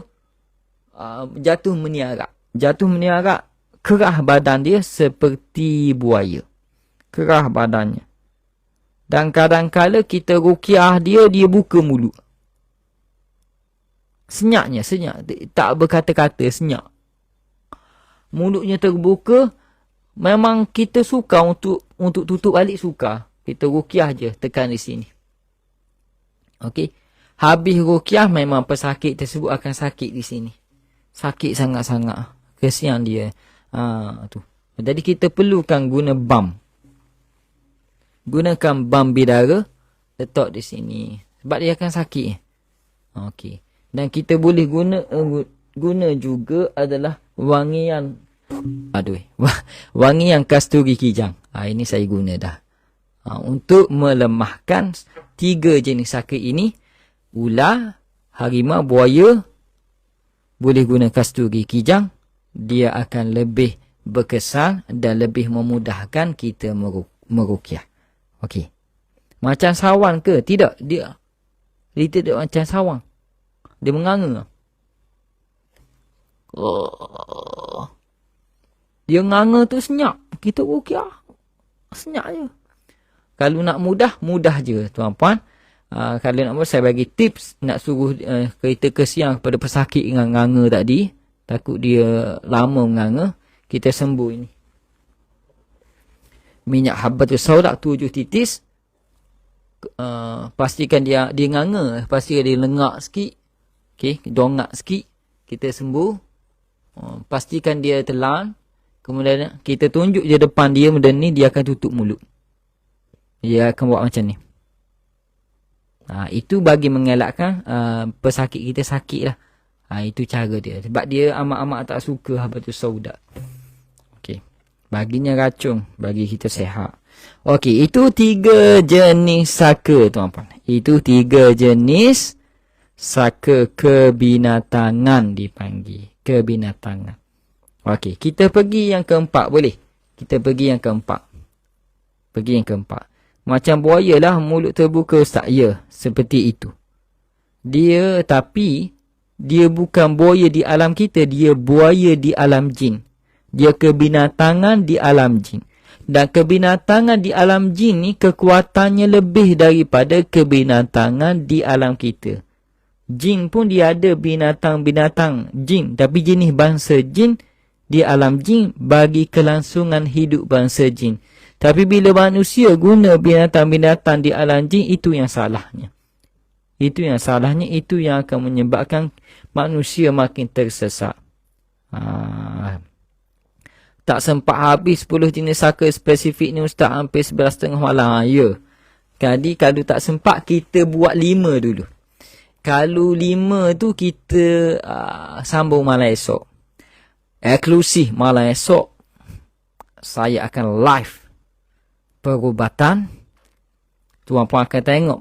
Dari A sampai Z saya berubat. Kalau pesakit izinkan. Pesakit ini dia pelajar matrix. Pesakit lelaki. Dia pesakit diganggu memang jin saka. Confirm jin saka. Kita tengok dia jenis macam mana. Dia tak dapat pergi belajar sampai sekarang. Dan kesan di belakang dia ada cala. Kesannya. Saya kata saya nak rawat dia malam esok. Dan saya akan minta izin untuk buat live. A sampai Z esok. Saya akan tunjuk live ni kepada semua sekali. Termasuk yang khusus dan umum. Tu. Nanti kita tengok keizinan dia. Kalau dia izin, kita buat. Kalau dia tak izin, saya akan minta untuk group khusus yang belajar je lah. Yang private sikit. Tu. Kita akan minta izin dengan dia lah. Untuk pembelajaran kita. Berkaitan dengan saka. Saya akan buat mungkin lama sikit, mungkin sejam 2 jam tu main-main, mungkin 3 jam kot. Kita akan tengok malam esok lepas isyak. Okey. Siapa habis, saya akan rawat dia sampai bekam lah. Bakam esok. Pukul berapa esok ustaz? Nanti kita maklum dalam grup Telegram ataupun kita maklum esok lah. Esok memang best lah. Kalau dia izin memang best. Sebab kis dia kis berat. Sebab saya pernah merawat kakak dia, memang kerasukan memang teruk lah kerasukan. Tu. Habis keluarga dia menangis. Saya hampir meniti air mata jantung saya. Kita je. Nak menangis. Okay. Kita ruqyah dia. Kakak ni dah okey. Adik pula kena. Ni adik dia. Yang lelaki. Adik dia. Buku apa ustaz rujuk? Buku saya sendiri. Itu buku saya sendiri. Buku-buku kita buat kajian. Tak dijual lagi. Tu. Saya suka karang buku dalam nota saya ni. Tapi nanti kita akan buat lah.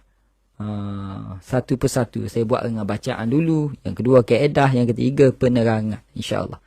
Jadi malam esok insyaAllah. Malam esok kalau dia izinkan. Tuan-puan kita tengok lah. Bagaimana kita ruqyah. Tapi yang lelaki ni kebiasaannya. Dia ada simptom gangguan tapi dia suka untuk tidak kerasukan. Baguslah. Sebab yang saya akan rawat malam esok adalah seorang hafiz Al-Quran 30 juzuk. Hafiz Quran. Boleh lagi diganggu oleh jin? Ya. No. Boleh. Dia mari tuan-tuan. Saka ni dia mari. Memang. Tu. Itu. InsyaAllah. Jadi tuan-tuan, boleh tengoklah bagaimana perubatannya. Ustaz, tujuan apa buat live? Belajar. Kalau kita tak ajar manusia dengan pengajaran yang baik, pengajaran yang buruk akan masuk dalam media sosial. Kita tunjuk perubatan untuk membesarkan Allah. Bukan membesarkan diri perawak. Tidak. Bukan membesarkan diri perawak. Dah. Bukan nak tunjuk kehebatan jin. Tidak. Jin tu akan lemah dengan Al-Quran. Jadi kita perlu perkongsian yang baik di media sosial. Media sosial tak akan jadi sia-sia bila ada pengisian yang bermanfaat. Yang menjadi sia-sia bila diisi dengan tidak bermanfaat. Lulus biologi dan kimia ke masa SPM dulu? Siapa? Yang budak saya akan rawat malam esok ni adalah antara pelajar cemerlang. 30 juzuk Al-Quran. Tu. Baik, esok. InsyaAllah.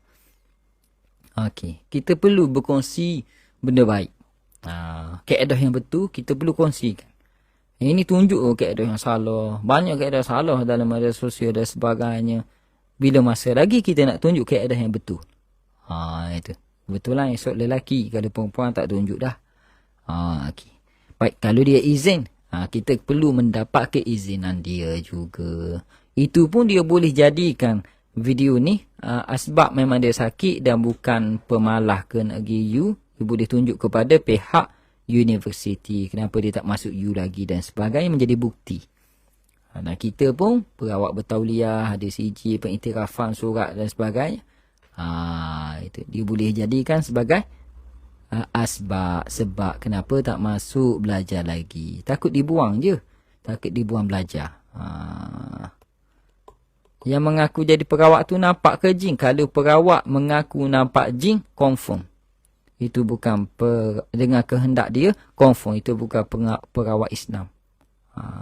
Ustaz, habiskanlah 10 jenis saka tu malam ni. Tak nak sambung-sambung. Okey. Lewat dah. Mungkin 5 je. Okey, mungkin 5 je. 5 lagi kita sambung. Okey. 5 lagi kita sambung. Okey, seterusnya. Saka hantu raya. Boleh? Saka hantu raya. Saka hantu raya. Saka hantu raya. Okey. Ustaz tahu macam mana nak rawat masalah sarah telinga. Saya tahu yang rawatan untuk masalah telinga yang ada kaitan dengan gangguan jin sahaja. Yang tidak ada kaitan dengan gangguan jin, masalah medik saya tak tahu. Macam minggu lepas, beberapa hari lepas kita ajar teknik untuk mata, itu berkesan untuk orang yang ada gangguan jin, ada keberkesanan dia. Jadi semakin cerah mata, orang dia rasa keingat mata itu. Sebab saya lebih spesifik kepada gangguan jin sihir. Saya tidak mengaku perubatan saya nombor 1 di Malaysia. Itu salah satu pengakuan yang tidak sepatutnya dilakukan oleh pengamal-pengamal pengubatan Islam. Kalau nak mengaku nombor 1 pengubatan Islam di Malaysia ni, mesti lampirkan mana kamu punya pengiktirafan. Siapa yang iktiraf kamu nombor 1? Adakah dengan ramai follower? Adakah kaedah kamu yang terbaik? Mana sumber kaedah kamu dan sebagainya? Nak mengaku nombor 1, paling pertama kena ada pengiktirafan. Yang kedua, siapa yang nobatkan kamu nombor 1? Tak semestinya yang tak ada follower ramai macam Darul Syifa. Tak ada follower ramai pun tapi pengubatannya diiktiraf oleh KKM. Macam kami diiktiraf oleh CPK. Dan dalam proses untuk pengiktirafan KKM. Dan KKM pun telah menggariskan kalau nak dapat pengiktirafan dia kena ada ni, kami dah ada benda tu. Baik. Okey, seterusnya.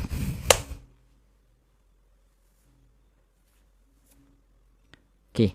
Saka hantu raya. Kita pergi pada seterusnya. Saka hantu raya. Baik. Tadi 3 jenis saka.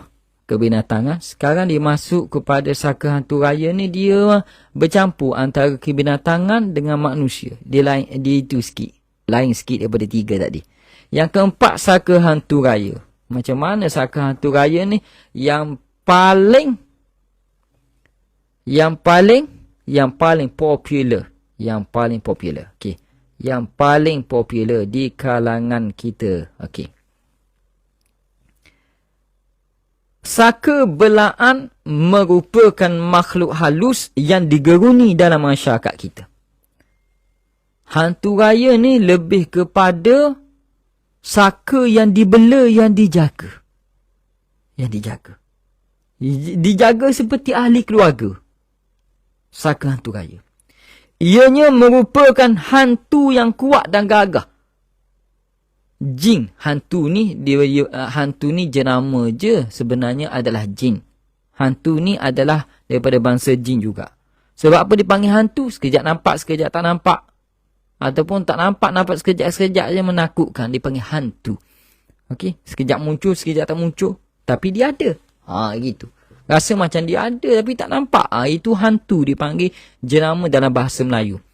Jadi hantu raya, kenapa dipanggil raya? Raya-raya ni benda besar. Macam PRU dipanggil perayaan pilihan raya. Sebab apa raya? Pilihan raya kerana pilihan ni yang akan menentukan siapa ke Putrajaya parlimen yang akan menguasai negara kita. Itu. Sebab tu dipanggil pilihan raya. Pilihan yang besar yang diundi oleh masyarakat kita. Macam-macam semangat sikit pilihan raya ni. Baik. Saya tak masuk mana-mana parti. Saya bukan orang parti, tidak. Tuan-tuan rahmatillah, saya orang yang ilmiah. Ada sumber. Jadi, bila contohnya, hari Jumaat adalah hari raya setiap minggu bagi orang Muslim. Sebab apa hari Jumaat? Ada solat fardu Jumaat. Ada khutbah Jumaat. Itu. Sebab tu dipanggil hari Jumaat. Okey. Takbir Allahu Akbar. Baik. Kenapa dipanggil Raya Aidil Fitri? Itu hari raya kemenangan umat Islam. Berpuasa 30 hari Ramadan. Ayo. Allah Rabbi. Mana rahmatillah Allah SWT. Raya. Hari yang besar. Bukti hari raya hari besar. Jam jalan. Jalan jam. Aksiden banyak. Orang buat rumah terbuka. Baju baru dan sebagainya. Raya. Begitu juga dipanggil hantu raya, hantu yang besar, gagah, kuat dan digeruni. Sebab tu dipanggil hantu raya. Gitu. Faham maksud raya? Hantu yang kuat, gagah, berani, digeruni. Hantu raya. Kenapa dipanggil jalan raya? Kerana ia sentiasa dilalui oleh kita. Jalan raya. Itu. Jin Ifrit dan hantu raya ni yang top ke Ustaz? Antara yang top. Ya, Mubarak Syafi'i. Antara yang top, Jin Ifrit, hantu raya ni antara yang top. Dipanggil top 5. Okey. Okey. Itu. Okey. Cara nak dapat saka ni saya tak nak cerita dah, bahaya. Ini saya cerita penerangan tentang jenis-jenis saka ni. Dia jadi saka. Dia dalam bak saka. Ya? Jenis-jenis hantu ni. Hantu raya kita panggil. Makhluk ini juga dibela. Dia dibela oleh manusia. Bagi mendapatkan tujuan dia apa? Kebanyakan orang bela hantu raya ni untuk mendapatkan kekuatan yang luar biasa. Kekuatan yang luar biasa. Kebanyakan. Kekuatan yang luar biasa. Faham? Bagi melakukan, untuk apa kekuatan luar biasa ini? Bagi melakukan kerja-kerja yang dalam keadaan biasa tidak mampu dilakukan oleh seseorang diri. Tak mampu dilakukan oleh seorang diri tanpa bantuan jentera, kis, kereta sodok dan sebagainya. Seperti mengangkat dan memotong kayu balok seorang diri. Macam mana dia ni boleh angkat kayu balak seorang je. Sedangkan kita nak angkat kayu balak 10 orang pun tak mampu. Perlukan jentera-jentera. Tapi dia mampu. Kayu balak angkat seorang. Seperti badang. terbang seorang. Awak ingat badang tu, awak ingat dapat kekuatan luar biasa, awak ingat wali Allah ke? Tidak. Kan kalau kita tengok cerita badang, macam mana dia memperolehi kuasa luar biasa, kekuatan luar biasa? Ada setengah pandangan mengatakan dia makan muntah jin. Ada syarat-syarat ilmu dia. Maka dapat kekuatan luar biasa dia. Allah Rabbi. Itu. Dia diberi makan dan memberi makan. Itu. Jadi dia dibela hantu raya ni kebanyakannya untuk mendapat kekuatan luar biasa. Itu. Hantu raya juga perlu diberi makan bila tiba masa. Bila tiba masa. Faham? Bila tiba masa, hantu raya ni perlu diberi makan. Hantu raya makan telur ke ayam?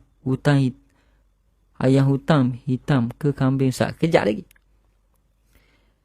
Ini kalau kita tak beri makan kepada dia, hantu raya ni, dia akan mengganggu keluarga. Siapa-siapa yang ada keturunan bela hantu raya, keluarganya akan terkena gangguan lebih daripada saka ular, saka harimau, saka buaya tadi. Lebih teruk lagi, akan sakit seluruh ahli keluarga. Kerana dia ada akal.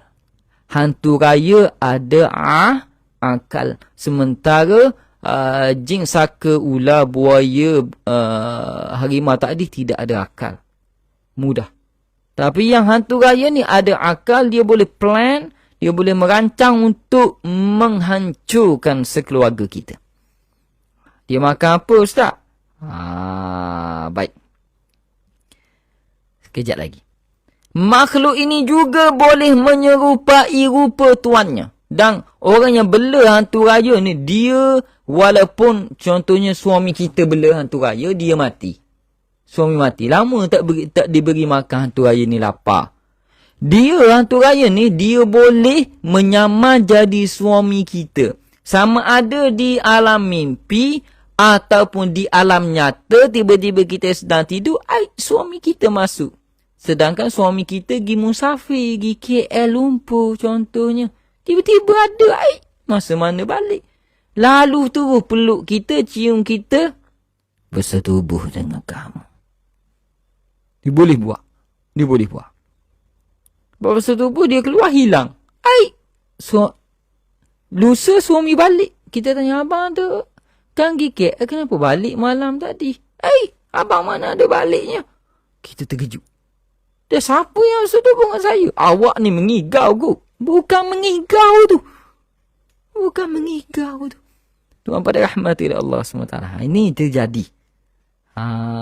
Dan hantu raya ini juga boleh menggauli, bersetubuh dengan anak perempuan kamu. Ini bahaya. Ini bahaya sikit kan. Hantu raya ni bahaya. Kalau kita ruqyah dia, mengamuk. Mengamuk. Dan dia marah-marah kita balik. Dia mempunyai akal, dia boleh berkata-kata hantu raya ni. Okey. Ini boleh mendatangkan trauma kepada ahli keluarga. Antara makanan hantu raya, ada beberapa yang pernah kita rawat, dan ada pengakuan lah daripada yang pernah membelanya. Saya tak sebut kampung mana, siapa nama saya tak sebut. Okey. Ada yang pernah buat perjanjian dengan sebatang rokok. Diberi seminggu sekali satu batang rokok, diletak di atas pokok, dan akan ada yang menghisap rokok tersebut. Hantu raya. Ada yang buat perjanjian dengan satu ikat pisang. Dan dia ada jenis pisangnya. Satu ikat jenis pisang diletak di dalam hutan ataupun di belakang rumah dan sebagainya. Maka pisang tersebut akan dimakan oleh mereka. Ada yang buat perjanjian, bukan hari-hari, dia ada yang setahun sekali, ada yang sebulan sekali. Ada yang buat, yang ni pelik sikit. Ada yang buat setahun satu jagung. Yang ni mudah. Setahun satu jagung je diberi makan. Ada. Allah Rabbi. Ini bahaya sikit. Kalau yang ada gangguan hantu raya ni memang kita makan masa lah untuk rawat dia mungkin 5 kali ruqyah, 5 kali rawatan intensif baru selesai.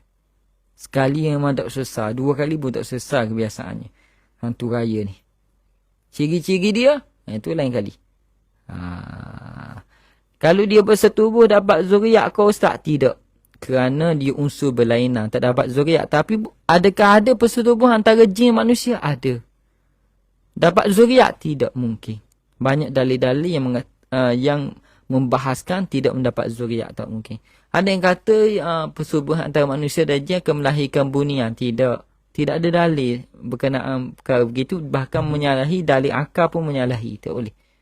Dalil nas tak ada. Perkara raib kita memerlukan dalil nas. Okey. Itu antara saka hantu raya. Yang ni mencabar sikit, mencabar perawat lah kalau untuk meruqyah. Biasaan kalau saka hantu raya ni, kita meruqyahnya, dia tak jadi macam rimau, tak jadi macam ular. Dia terus jadi macam ni biasanya. Ni. Dua jari ni, antara dua jari ni jadi gini. Okey.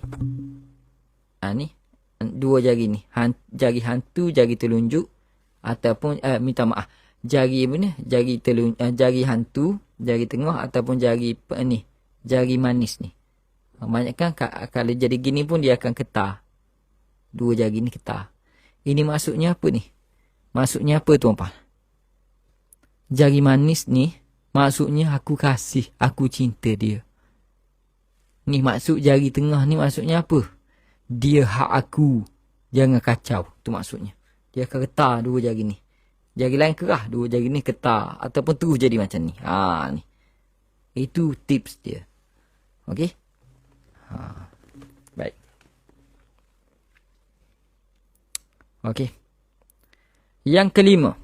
Yang terakhir pada malam ni yang kelima. Yang terakhir pada malam ni yang kelima. Okey?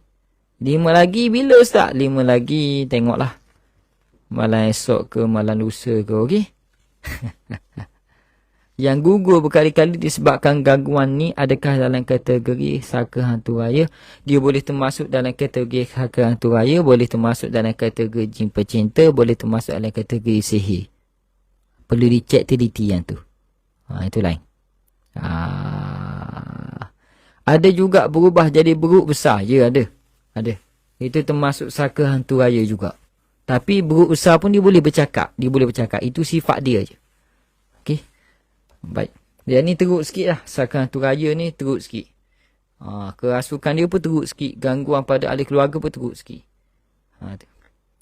Dan saya, minta maaf lah saya sebut. Saya banyak kali merawat orang yang saka hantu raya ni. Dia ada mimpi bersetubuh. Ada. Ada. Pasti ada. Dia bukan sihir, bukan jin pecinta. Tapi saka hantu raya. Jenis dia. Okey, yang terakhir. Sebelum kita pergi ngeteh. Sakit perut dah pula. Cerita pasal hantu raya ni sakit perut. Ada tak ustaz saka hantu raya digunakan untuk sihir atau buat khianat ke orang? Tak ada. Tak ada. Tapi kalau untuk gocoh, ada. Saka hantu raya digunakan untuk gocoh, untuk perang, ada. Tapi untuk khianat kepada orang, tak ada. Tapi kalau orang khianat dia, baru dia boleh attack. Dia boleh serang orang tu. Kalau orang tak khianat dia, dia tak ada. Dia untuk diri dia.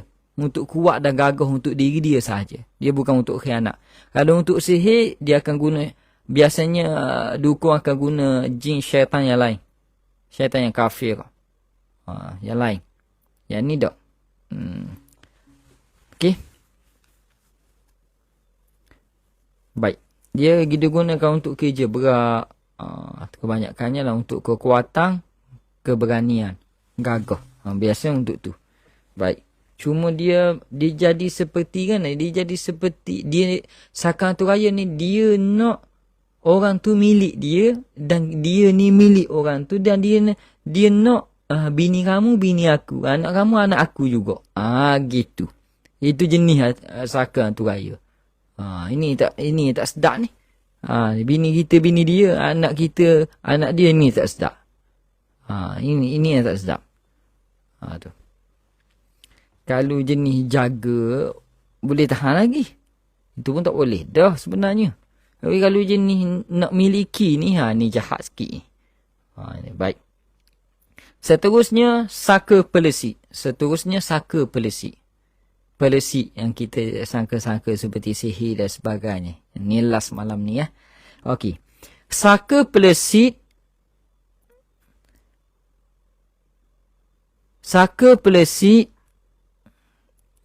Biasanya didampingi oleh orang perempuan. Didampingi oleh orang perempuan.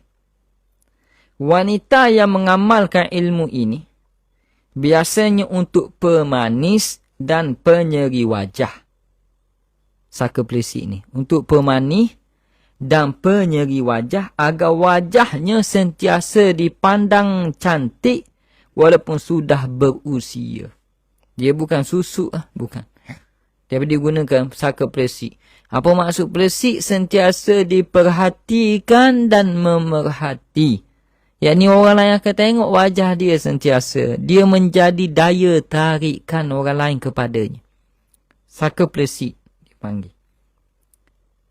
Walaupun dia dah tua sekalipun, nampak cantik sentiasa. Bukan kerana Mary Kay, bukan. Orang guna Mary Kay pun bila dah tua, tak jadi apa juga Mary Kay tersebut. Faham? Orang yang diguna sentiasa, benda orang panggil toner ke, micellar ke, moisturizer ke, micellar benda lagi. Saya pun tak tahu je ni orang pun apa pakai tu. Beruh-beruh situ ke, toner ke, mask ke apa ke. Bila dah tua, berkedut juga. Ia tak akan selamanya jadi pemerhatian orang. Tapi ni, bila berusia pun orang jadi nampak cantik. Bahkan orang muda tengok dia, cantik macam ni. Lain. Ini juga bertujuan untuk menundukkan suami supaya mendengar katanya. Faham tak? Dan tidak memandang wanita lain. Biasa digunakan oleh saka pelesik ni digunakan oleh orang puang. Glowing. Okey. Zaman sekarang tak perlu dah. Zaman sekarang mudah je. Guna TikTok. Buat muka glowing. Confirm jadi comel. Saya tengok muka saya di TikTok. Memang meluak rasa. Kalau di FB ni tak ada edit apa. Nampak ada jerawat putih. Baru naik. Okey. Ni muka original. Tak ada make up. Tak ada pakai cuci muka. Tak ada. Okey. Tu. Tak ada. Okey, ni muka original. Tapi kalau muka di TikTok. Ni. Tak lalat ni hilang. Gitu. Kita tak perlu saka dah zaman sekarang. Perlu handphone je. Nak handphone apa? Oppo. Oppo ataupun orang panggil handphone apa? Oppo Odo. Baik. Okey. Itu memang tipu wajah. Pakai filter. Ya, filter. Orang perempuan zaman sekarang tengok. Dalam gambar. Comel. Temu di luar. Gelap. Dalam hiji cerah. Nak aktif yo. Tengok. Comel. Temu di luar hati-hati. Comel mak aku lagi. Masya Allah. Tabarakallah. Masya Allah. Allah Rabbi. Itulah. Zaman sekarang. Nak kalau orang puan guna handphone Oppo. Jangan kita nak kahwin anak kita tunjuk gambar. Jangan kena kita tengok depan-depan. Kena kita tengok. Jangan. Ustaz jangan jujur kak. Saya je ni jujur tau. Saya mesti berkata perkara yang berfakta. Perkara benar. Jangan tengok gambar je sama sekarang. Kena kita tengok muka dia betul-betul. Dalam gambar lain. Luar lain. Baik tuan-tuan yang dirahmati oleh Allah SWT. Luar lain. Allah Rabbi. Ini. Bukan orang perempuan saja, orang lelaki pun. Orang lelaki pun. Dalam gambar, kalah orang Korea. Orang lelaki zaman sekarang tengok ada gambar, kalah orang Korea muka. Tu bit luar. Kalah orang India. Masya Allah. Tu Muhammad rahmatullah Allah subhanahu wa ta'ala. Ya. Ini terlebih jujur ni. Okey, mana kita tadi? Mana kita tadi? Okey, minta maaf lah kalau terlalu jujur.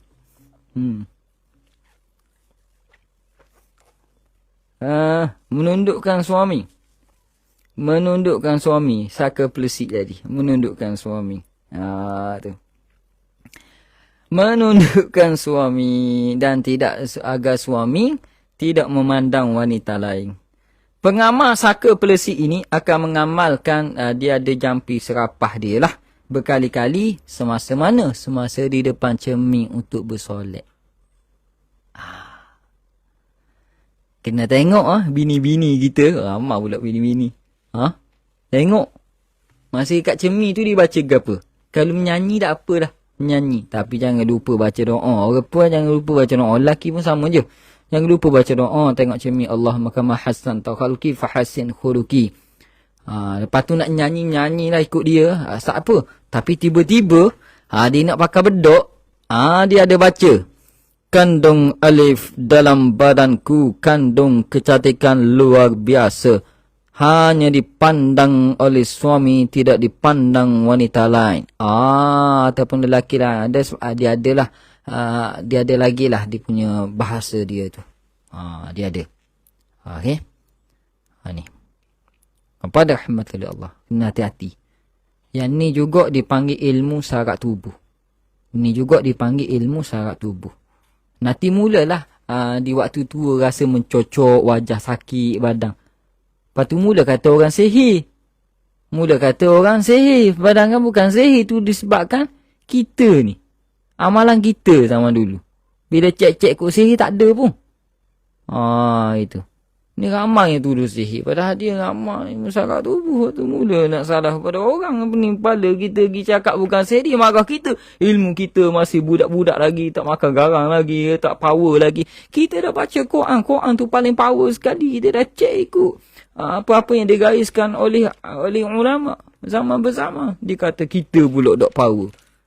Dia amat ilmu syarat tubuh. Tu nak salah kita pula. Kalau kita kata bukan sihir. Masalahnya. Okey. Tak cantik muka tak apa, asalkan cantik akhlak. Kerana dengan cantik akhlak itu boleh menimbulkan kepercayaan orang kepada kita. Cantik semula jadi cantik akhlak. Baik. Jangan guna saka pelesik ni. Jangan. Saka pelesik ini digunakan untuk menjaga tuannya dan akan bertindak mengganggu mangsanya dengan arahan ataupun tanpa arahan tuannya. Saka pelesik ni dia menarik perhatian orang padanya. Tapi kalau orang tu terasa hati dengan dia, terasa macam tak senang dengan dia, saka pelesik ini boleh ganggu orang tu. Tanpa arahan dia ataupun dengan arahannya. Contohnya, dia sakit hati dengan suami. Suaminya akan sakit.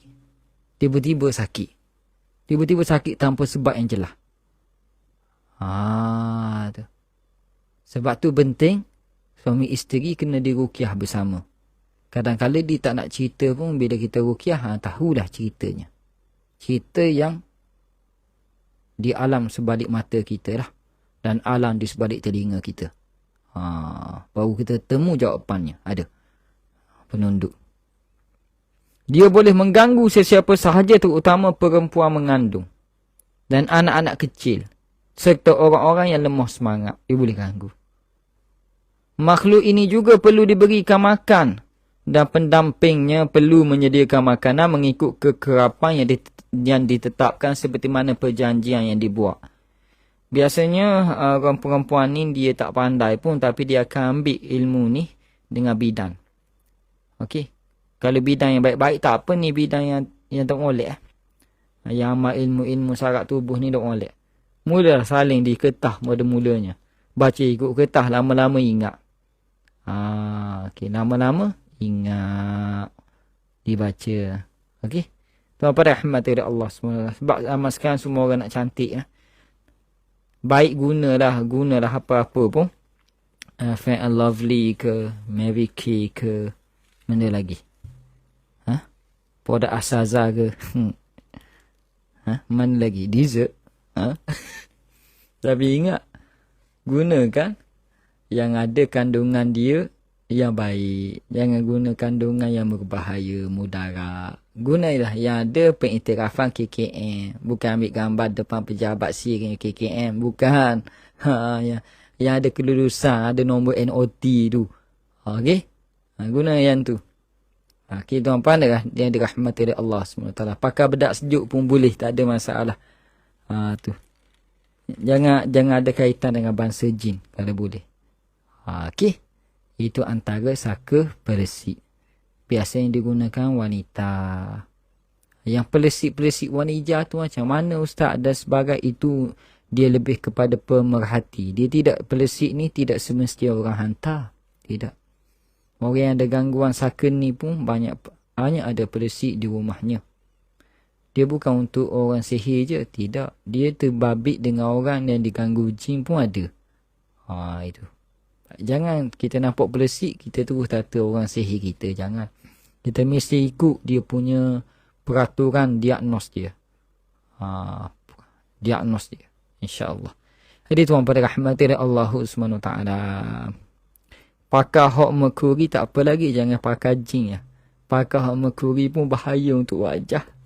Kulit jadi nipih tanpa sebab dan menyebabkan bahaya pada kulit. Pakai jin lagi bahaya. Okey. Antara cara untuk cantikkan wajah secara doa saya ajar. Ni. Ini rahsia saya. Ini rahsia saya. Ini rahsia saya. Okey.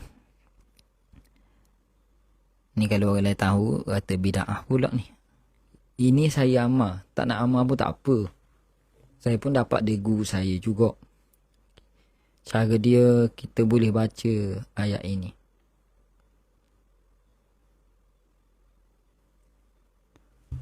Allahumma zhib anni hammi wal hazan.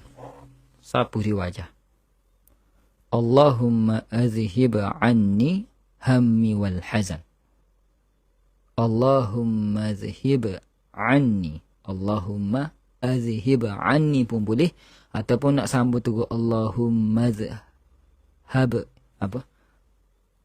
Allahumma azhib anni ataupun Allahumma azhib anni hammi wal hazan. Boleh. Okey, kita ambil yang ni lah. Allahumma azhib anni hammi wal hazan. Ya Allah, tanggalkanlah daripada diriku ini, wajahku ini, kesedihan dan kegelisahan. Faham? Okey. Bila wajah kita ni jadi masam, muram, bila ada kegelisahan, bila ada kesedihan. Ayat ni nanti saya akan bagi kepada unit media saya untuk disebarkan. Yang lepas untuk mata tu dah sebarkan belum? Kalau belum, nak tengok dalam grup Telegram, nanti saya hantar lah. Yang tu dah siap dah nota dia, tapi lupa nak hantar kot. Sapuan selepas salam solat pun boleh. Ya, saya sentiasa sapuan ini selepas salam solat ya. Saya baca Allahumma zhib anni hammi wal hazan. Ya Allah, hilangkan segala kegelisahan dan kesedihan wajahku ya Allah. Itu boleh diamalkan. Okey. Dan ketika ambil air semayang, okey, ya Allah, kurniakan cahaya di wajahku ini ya Allah. Hapuskan segala maksiat mataku ya Allah. Maksiat wajahku ini ya Allah. Terangilah wajahku di hari pada mahsyar kelak agar Nabi SAW mengenaliku ya Allah. Boleh juga. Okey?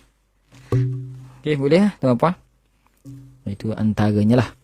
Saya tak boleh pakai cuci muka. Tahu apa? Kalau saya pakai jadi teruk lagi muka saya. Naik jerawat mungkin sensitif kot. Sebab tu saya tak pakai lah cuci muka ni. Tu.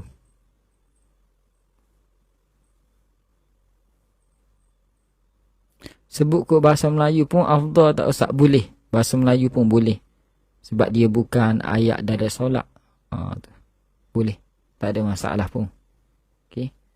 Ya Allah, hilangkanlah segala kegelisahan dan kesedihan wajahku, ya Allah. Boleh. Tak ada masalah. Bahasa Arab, Allahumma azhiba anni hammi wal hazan. Boleh. Tak ada masalah pun. Okey.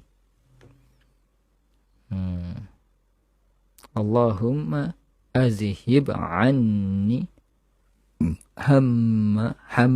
hammi wal hazan. Dia ayat ni ada dalam Al-Ma'thurah yang maksud ayat ni dia ada sini, Allahumma inni a'udzubika minal hammi wal hazan wa a'udzubika minal ajzi wal kasal wa a'udzubika minal jubni wal bukhl wa a'udzubika min ghalabati ad-dain wa qahri rijal. Itu. Allahumma azhib anni hammi wal hazan. Ya, anil hammi wal hazan. Boleh. Betul dah. Alhamdulillah. Okey. Itulah untuk malam ni, saya ijazahkan amalan ini untuk diamalkan. Tak nak amal pun tak apa, tak ada masalah. Okey. Tidak semestinya amal doa ni tak perlu pakai dah bedak sejuk. Pakai je lah. Tak ada masalah. Emas. Pakai je lah emas. Tak ada masalah. Asalkan kandungan produk yang kita guna tu kandungan yang baik. Bukan kandungan yang tidak baik. Itu kaedah saja. Okey. InsyaAllah 5 lagi saka tu. 5 jenis saka lagi. Secara spesifik kita akan kongsikan malam yang lain. Dan kita tengok malam esok ni jenis saka apa. InsyaAllah. Kalau dia beri izin lah. InsyaAllah. Okey tuan-puan yang dirahmati Allah. Kedua belah dah. Nak ngeteh lagu mana kedua belah ni. Okey. InsyaAllah. Jumpa lagi. Tapi saya rasa nak ngeteh juga. Ustaz Musafir Ilmu ada lagi ke? Ustaz Musafir Ilmu tu. Ustaz Musafir Ilmu ada lagi ke? Kalau ada lagi kita pergi rumah ni. Kalau tidur dah. Beres. Innalillah. Okey. Terima kasih semua pada malam ni. Semoga bermanfaat. InsyaAllah. Malam esok ku apa Ustaz? Malam esok tengoklah. Mungkin dalam pukul 9 ku. Mungkin. InsyaAllah. Kita akan maklumkan dalam grup Telegram Asazah Official. InsyaAllah. Okey. Dan ini antara buku terbaru saya. Okey. Ini antara buku terbaru. Tapi masih lagi belum dijual lah. Sebab dia khusus untuk peserta kursus yang akan bermula pada bulan 11 kan. Ni warna-warni cantik. Tapi kita masih belum buka untuk penjualan untuk ramai. Ni lebih kepada kaedah-kaedah perawatan. Saka pun ada dalam ni. Kaedah-kaedah perawatan. Okey. Start dari mula sampai habis. Kalau bacaan, tuan-tuan yang nak ada buku ni, kena ada juga buku ni. Buku bacaan. Itu lebih kepada bacaan-bacaan. Yang ni lebih kepada kaedah-kaedah pengubatan. Yang ini lebih kepada bacaan. Kita buat asing-asing. Yang ni bacaan. Buku hitam. Hitam ni lebih pada bacaan-bacaan. Buku putih ni lebih kepada kaedah-kaedah dan bahan-bahan. Okey. Dan insya-Allah buku yang akan datang, insya-Allah kita masih lagi buat persediaan karang dan penelitian, kajian, iaitu tentang penerangan setiap jenis jin. Macam yang saya baca tadi. Okey. Masih lagi dalam penulisan lagi. InsyaAllah. Jumpa lagi di lain masa insya-Allah. Moga-moga Allah SWT merahmati kita semua. Okey. 5 jenis saka dulu malam ni. 5 jenis lagi akan datang secara spesifik. Di alam Melayu sahaja spesifik ni. Kalau di international antarabangsa dia ada 4 jenis sahaja. 4 jenis secara umum. Okey. Itu lain. Baik. Semoga bermanfaat. InsyaAllah jumpa lagi di lain masa. InsyaAllah juga. Nanti tengok dalam grup Telegram Asazah Official. Kita akan send jenis perubatan untuk mata yang tempoh hari. Yang ramai komen. Yang kabur nampak jelas. Yang berasa berat. Yang ada keluar pasir. Keluar bintik-bintik. Yang malam tu. Amalan dia, kaedah dia kita dah senarakan dalam PDF. Nanti tuan-tuan ambil je. Percuma je. Okey. Kalau nak infak pun, infak dalam infak melalui admin lah. Pembelian produk pun tak apa. Itu kami hargai dah. Okey, semoga bermanfaat. Itu saja untuk malam ni. Selamat malam semua. Bahkan selamat pagi dah, 12:02 dah. Wabillahi taufiq wal hidayah. Assalamualaikum warahmatullahi wabarakatuh. Ahadun ahad, Allahu akbar.